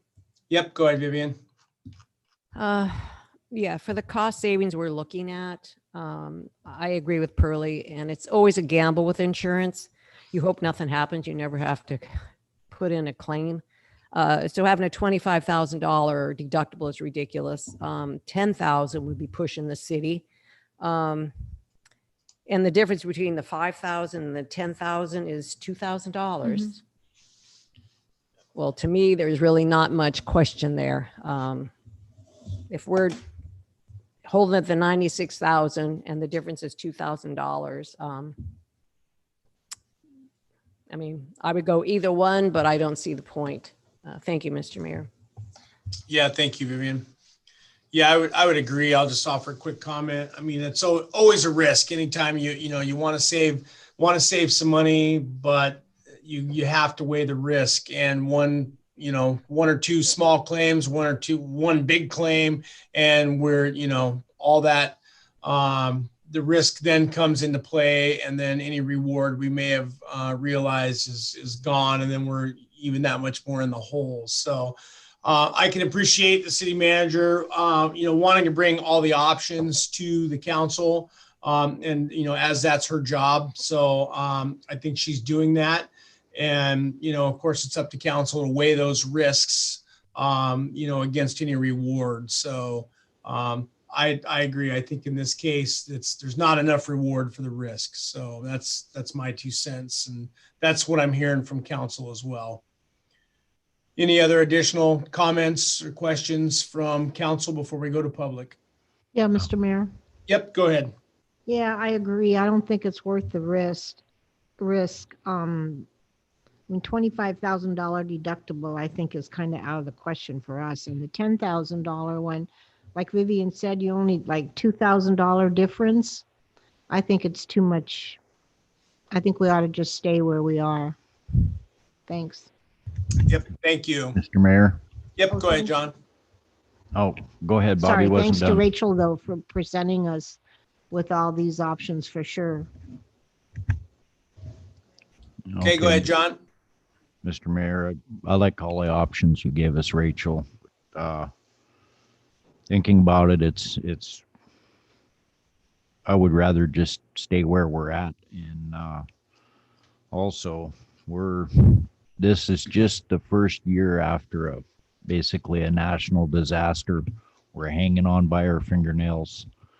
I'm thinking more in the long term that things are going to get better. So I would just as soon stay where we're at. Thank you. Thank you, John.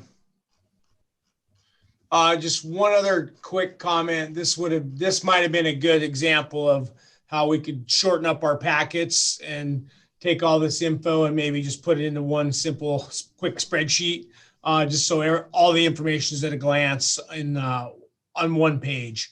So just my comment. I know we're all looking for ways to save some trees, if you will, and some Great comment. Searching.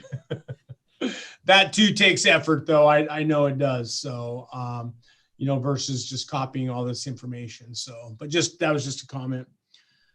Okay.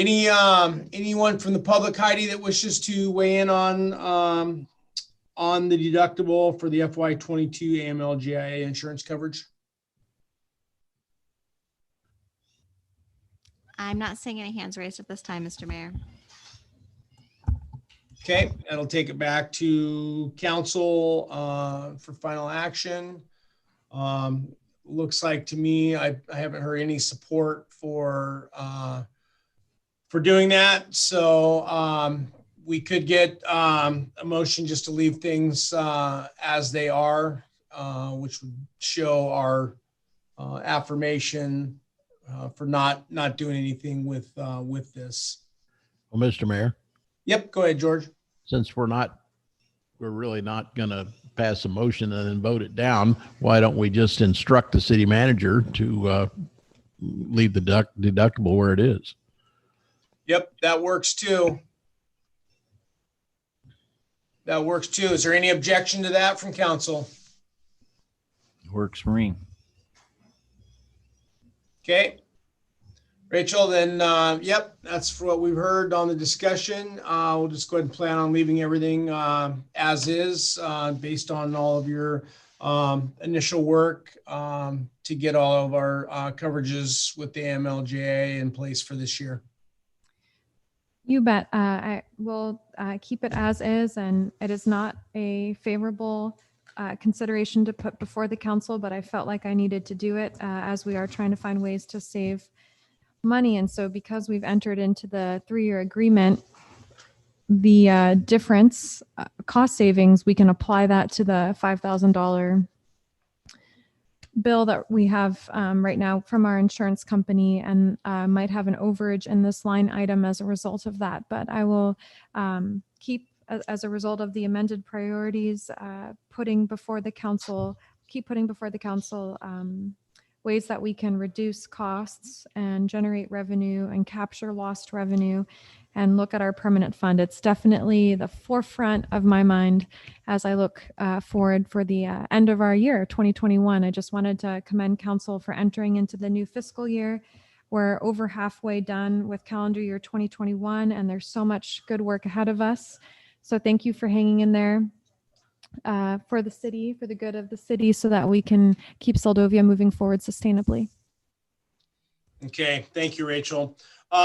Now it'd probably be at 7:45. We've been going for an hour and 45. Why don't we take a quick break and then we'll come back. Then we'll do the city manager's report, and then we can go into executive session, get that knocked out, and then yeah, hopefully get done in a reasonable time tonight. So let's go ahead and take a quick 10-minute break. Then we'll come back for the city manager's report and we'll finish up the meeting.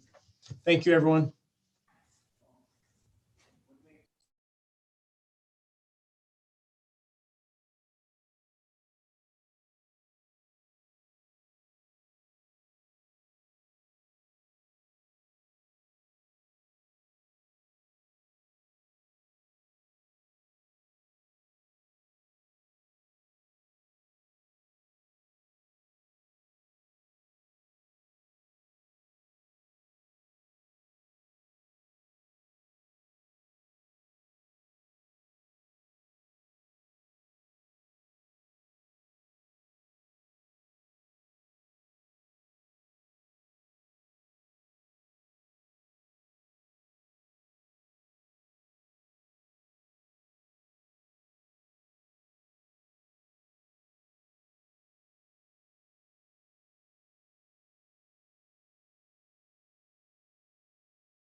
Sorry about that, Mr. Mayor. We are here and ready when you are. All right, sounds good. Sounds like everyone's back. Appreciate that. We'll call the meeting back to order. And let's see here. We are on item N, City Manager's Report. This will be in the laydown.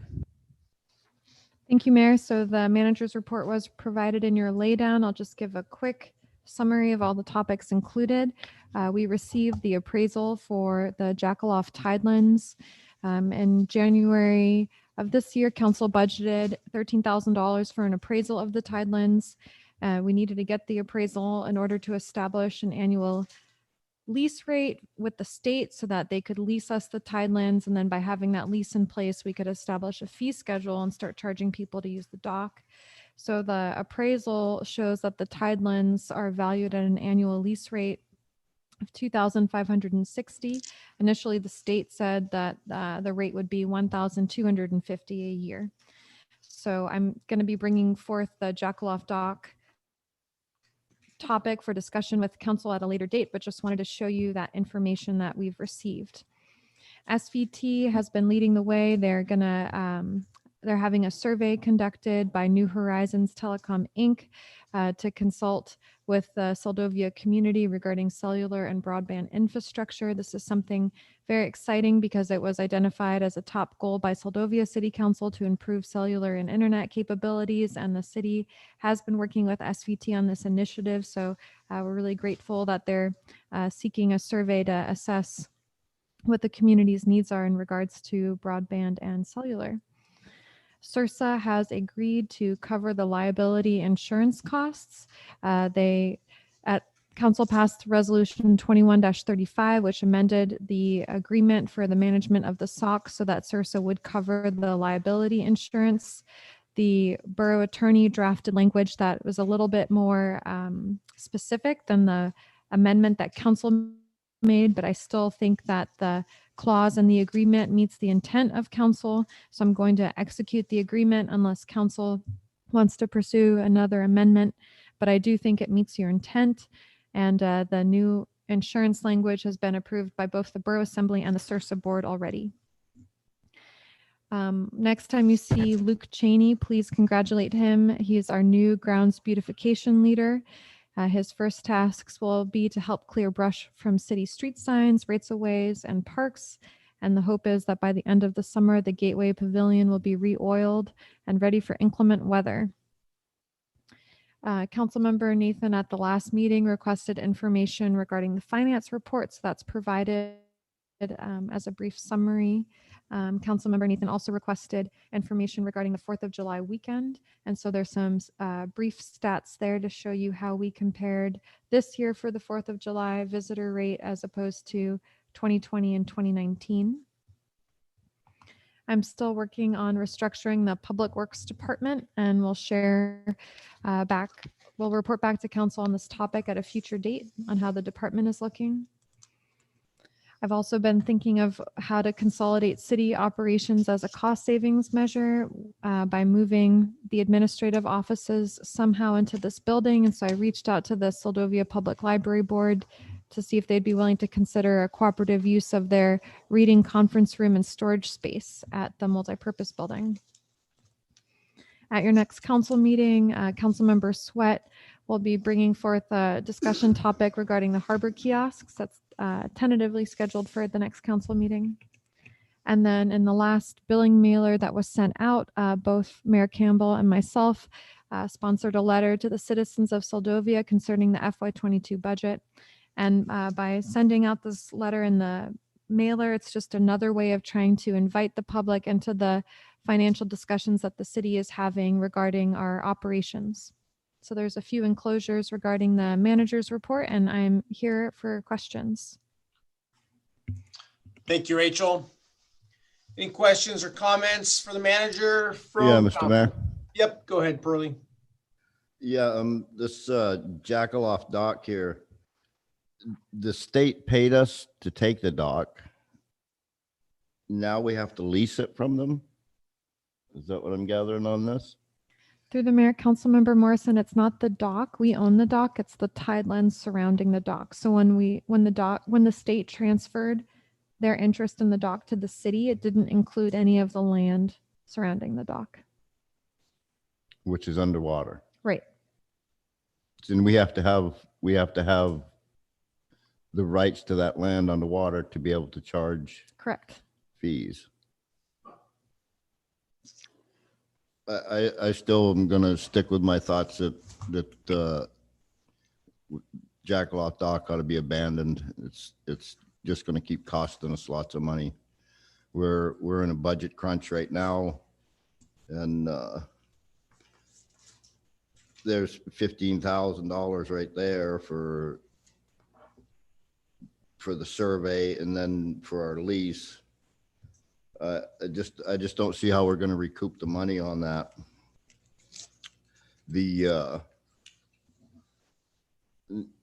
Now we're in a budget crunch, and we've just hired somebody to beautify the area. Doesn't our public works department have any time to cut some brush and do some stuff, especially if we put the road maintenance on the back burner? Does that free up some time for them? Or Through the mayor, Councilmember Morrison, that position, which I think council has seen in the past as the Parks and Rec position, is budgeted for in FY22. Of course, that could be a position that in the future the city doesn't elect to have. It was a priority too of the council to do beautification efforts and small town charm. And also it's a public safety position in the sense that they're helping maintain our right-of-ways. Our current public works department technically only has one staff member at the moment, and then we have someone helping on a temporary basis. And their days are typically filled with water treatment plant, sewer, larger, more critical infrastructure issues. And so something like removing brush falls to the wayside when you have the water treatment plant or repairing the harbor at projects that have come up before you. So it's this way, at least we have someone, it's not a full-time position, it's part-time and it's seasonal, and they don't have to be working the full amount of hours every week, but we can thankfully have them to help us when we're so short-staffed and improving what I think former council member said in a past meeting, a jungle. no. In regards to the water treatment plant, I think when we first established the idea of the water treatment plant, wasn't it talked that it was going to need a full-time employee to maintain that? I'm wondering where that ball got dropped, and we ended up using our maintenance staff to take care of that. Did I miss something, or was that discussed at one point to have somebody that was permanent water treatment? Mr. Mayor, Yep, go ahead. if I do remember correctly, in a perfect world, yes, that's what was discussed at that time. They said probably we were going to need, if not a full-time, a 3/4 employee, something. It was discussed at that time and then never brought up again because we knew we could never afford that. So here we are. Gee, does that answer your question? Not really, because now we're hiring a groundskeeper when if our maintenance people weren't up there maintaining the water plant, they could be maintaining the ground so it didn't become a jungle. Anyway, thanks. Mr. Mayor, if I may. Yep, go ahead, Vivian. I look forward to our Jackaloff discussion. I think, Pearlie, you've made some good points about the Jackaloff Bay or Jackaloff Dock and what we can do.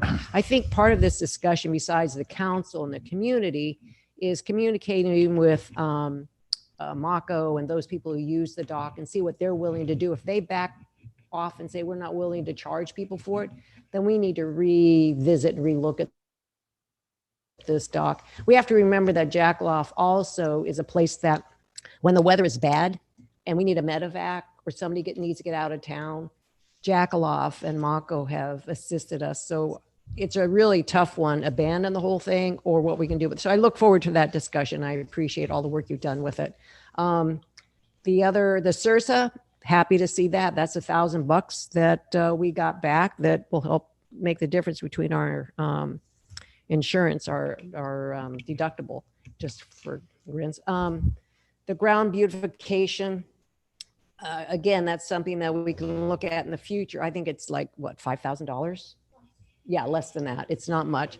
And going back to, you're absolutely right, Bobby, when we were discussing the plant up there, they were telling us that you should plan on, a half-time to three-quarter-time person. And that's where we started increasing our rates to help cover the expense of that plant. And we knew that we would not be able to hire somebody and pay them the rates that they should get. And so it lays on the shoulders of our public works. What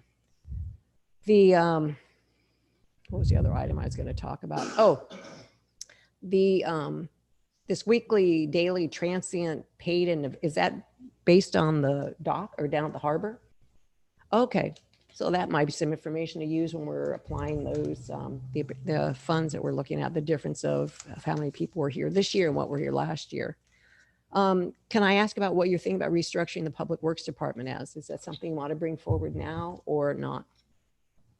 Through the mayor, Councilmember Rojas, I'd rather discuss that once I have in my mind what that will look like. Okay, thank you. And then my consolidating the city operations, using the library for the abandoning the offices down at the city office and bring them here.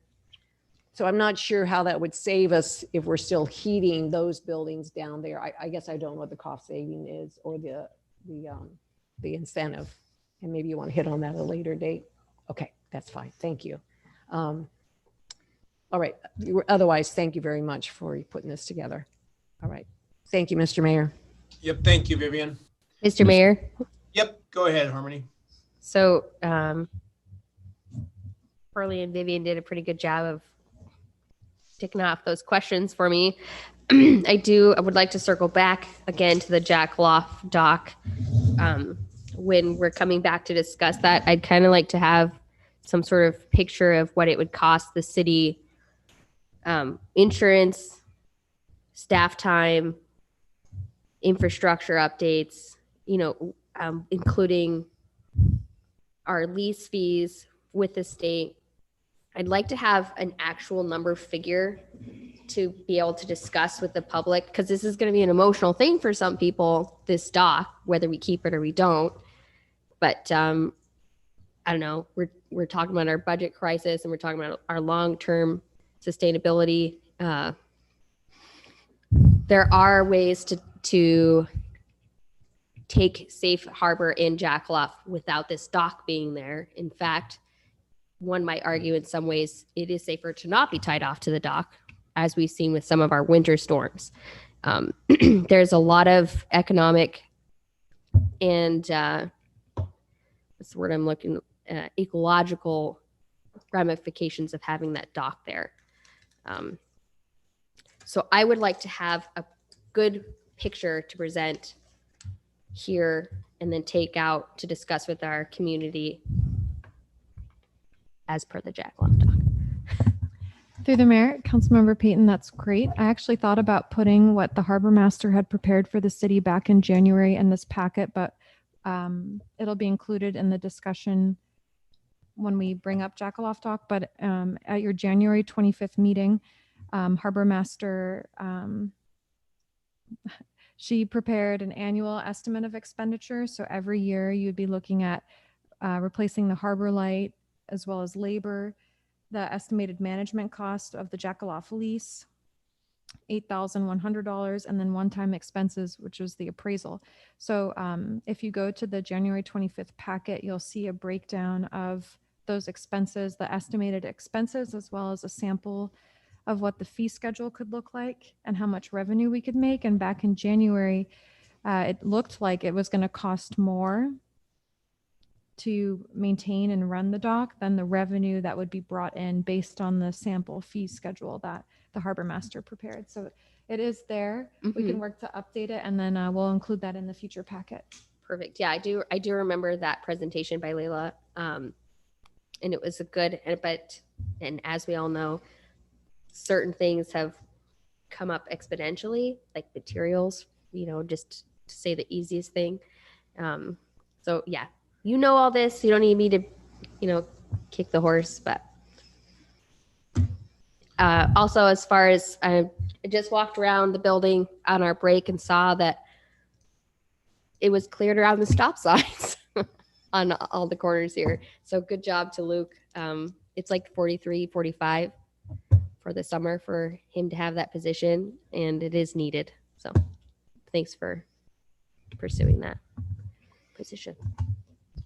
Thank you, Harmony. And one additional piece to that too is on the Jackaloff dock is to just dig out the original paperwork for when the state turned that dock over to us and what the expectations were in that document in terms of, what if we were allowed to basically go in, what that agreement was, if we were allowed to, not pursue anything with that dock or, let it go defunct to make sure that we're not in breach or default of that agreement. I mean, we took cash for that dock, so there's some level of expectations from the state on what we're supposed to do with that. So we just want to make sure that we have that overarching document in front of us as well before we start going down a road that we're not even authorized to go down. So legally. Mr. Mayor? Yep, go ahead, John.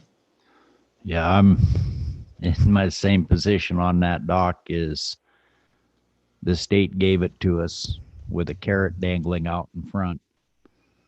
And I'm still of the point that just tell the state straight up, you give us the land lease, zero charge, or take the dock back. That's the option. You take the dock back or zero land lease. And they give us the land lease for free, because we still are just going to break even just with the maintaining of the dock. And the second one is on the water treatment plant. Yes, it's going to take 75% of one employee's time. And if you think it's bad now, remember these words. When they started that project, day one, they stated, when this is done, you will be putting in a new sewage treatment facility. And I can tell you now that, yes, there will be an employee there, because there is nobody in the city qualified to operate a sewage treatment facility. And it will cost you more than double all the current maintenance crew cost per year. That is a very expensive employee paying job. And if I was on a city crew, I wouldn't touch the truck. I wouldn't be pulling pumps out of a hole. I wouldn't be doing any of that, because we do not have the appropriate gear. And worrying about spending a little bit here and there on the corners is irrelevant. We're operating shorthanded, and if we keep cutting corners and combining jobs and putting bigger loads on the same people, pretty soon nobody will want to do those jobs. So we're going to have to figure out something and start leasing land and encourage people to move here and work here and live here. Otherwise, we don't have enough here to maintain what we have. And I think you're doing a great job on it, Rachel. It's not going to be easy, but we have to squeeze another couple $100,000 out of tomato that's already smashed. Thank you. Mr. Mayor? Yep, go ahead, George. Go ahead, George. Well, this brings us right back to what we started with. the top priority is making some more money. Just got to keep hammering on that. But what is this survey that's just been done mean? The state told us that they wanted $1,500 or $1,200, whatever the number was. They thought that would be what the lease would be. And now we hired somebody to convince the state that they should charge us double that. Is that basically where we are? Through the mayor, council member Nathan, it's a requirement from the state that we get an appraisal of the tidelands we want to lease, and the state won't pay for that. It's the city's obligation. So back in January, council made the motion, knowing that we're going to hire an appraisal firm to to assess the tidelands, because that's the requirement to get the lease. Yeah. I understand that. What I'm saying is, I'm asking a question. Does it mean that the state quoted us at probably our lease was going to be 1,200 and change, and now it's not going to be that. It's going to be about double that. I'm not sure. Since getting the appraisal, I haven't talked to the state yet to see how they want to move forward with the appraisal findings. The other thing, some time ago, we talked about the Jackaloff dock, and somebody in here, might even been me, thought we should start talking to the water taxi people and just lay it out for them. Look, we're in trouble. We're going to have to charge you some money to dock here. And how about working with us? Otherwise, you're going to find yourself with no dock. You don't have to swing a hammer that hard maybe, but we should start at the beginning, and let's look at the customer base. We've also got a bunch of mariculture sites out there in Jackaloff. They're using that dock, aren't they? No? How do they get their oysters over to Homer? Well, they don't. Yeah, I think there's a lot of people that use that dock. Customers for that dock, and we should be negotiating with them now before we have to make some decisions on what we're going to do. Right. This is going to be a great topic for discussion at a future meeting. We'll really get into what direction council wants to see us go forward with. Thank you. Yeah, I think this was the missing piece that we had to establish. And now we can, before it was mandated by the state before we could start charging. So now, and I agree maybe with John's comment that when this goes, when we get into the nitty gritty of this, if we decide to keep it, there's going to have to be some tough negotiations on cost. If it's something that does not make sense for us fiscally to do, we're probably going to have to go a little more on the hardball side of things to make it so that it comes out. I don't know if we can knowingly go into this losing money given our current fiscal status. So, but yeah, I agree. I think with the pieces are starting to fall in place here now for a much more robust planning and discussion here at the next couple meetings. So thank you for bringing all this Mr. Mayor, forward. Yep, go ahead. Just something real quick. I've had the privilege and the honor of talking to a number of people that use that dock quite regularly, and every one of them so far, I haven't had anybody say that they would not be willing to pay a small fee to use that dock. I think we're thinking that it's going to be a battle. I think it's going to be an easy trail as far as the water taxis. And I've stated this in here before. They drop people off all over this coast, and there's not docks everywhere. They hardly ever tie up to the dock. They come up alongside it. It's just the convenience of their clients to be able to step out onto a dock instead of stepping out onto the beach.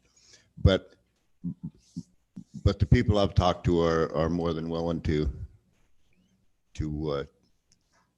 pay for the use of it. So I don't think that's going to be a very hard road. Thanks. Okay, thank you, Pearlie. All right, any other final questions, comments on the manager's report? Yes, Mr. Mayor, we have Miss Laurel Hiltz. Yep. You'll have to unmute the mic. Thank you, Mr. Mayor. Just in those clearings that we're talking about on right of ways, I'm hoping that means along Shoreline Drive, all of the alders that are making their way across the bank there or the barrier. But there's a number of elderly drivers who are tending to drive the left side of the road up around that corner simply because I'm sure that visually they're not trusting themselves driving along those alders. So that would be awesome. Thank you. Thank you, Laurel. Mr. Mayor, could I make one comment or thought on that, on the clearing the roads? Sure. Did we ever try adopt a highway type of thing?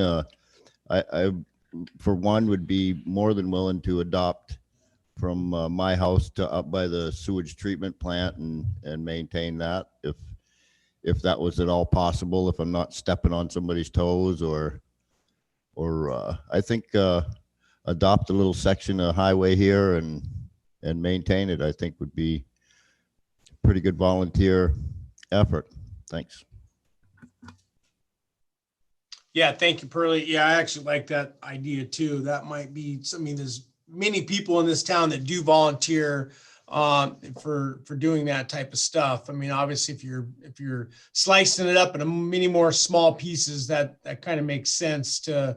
I mean, so a lot of people just help out even without asking or having any formal agreement. But I know the amount of stuff that like Susie Stranick does, for example, in her group.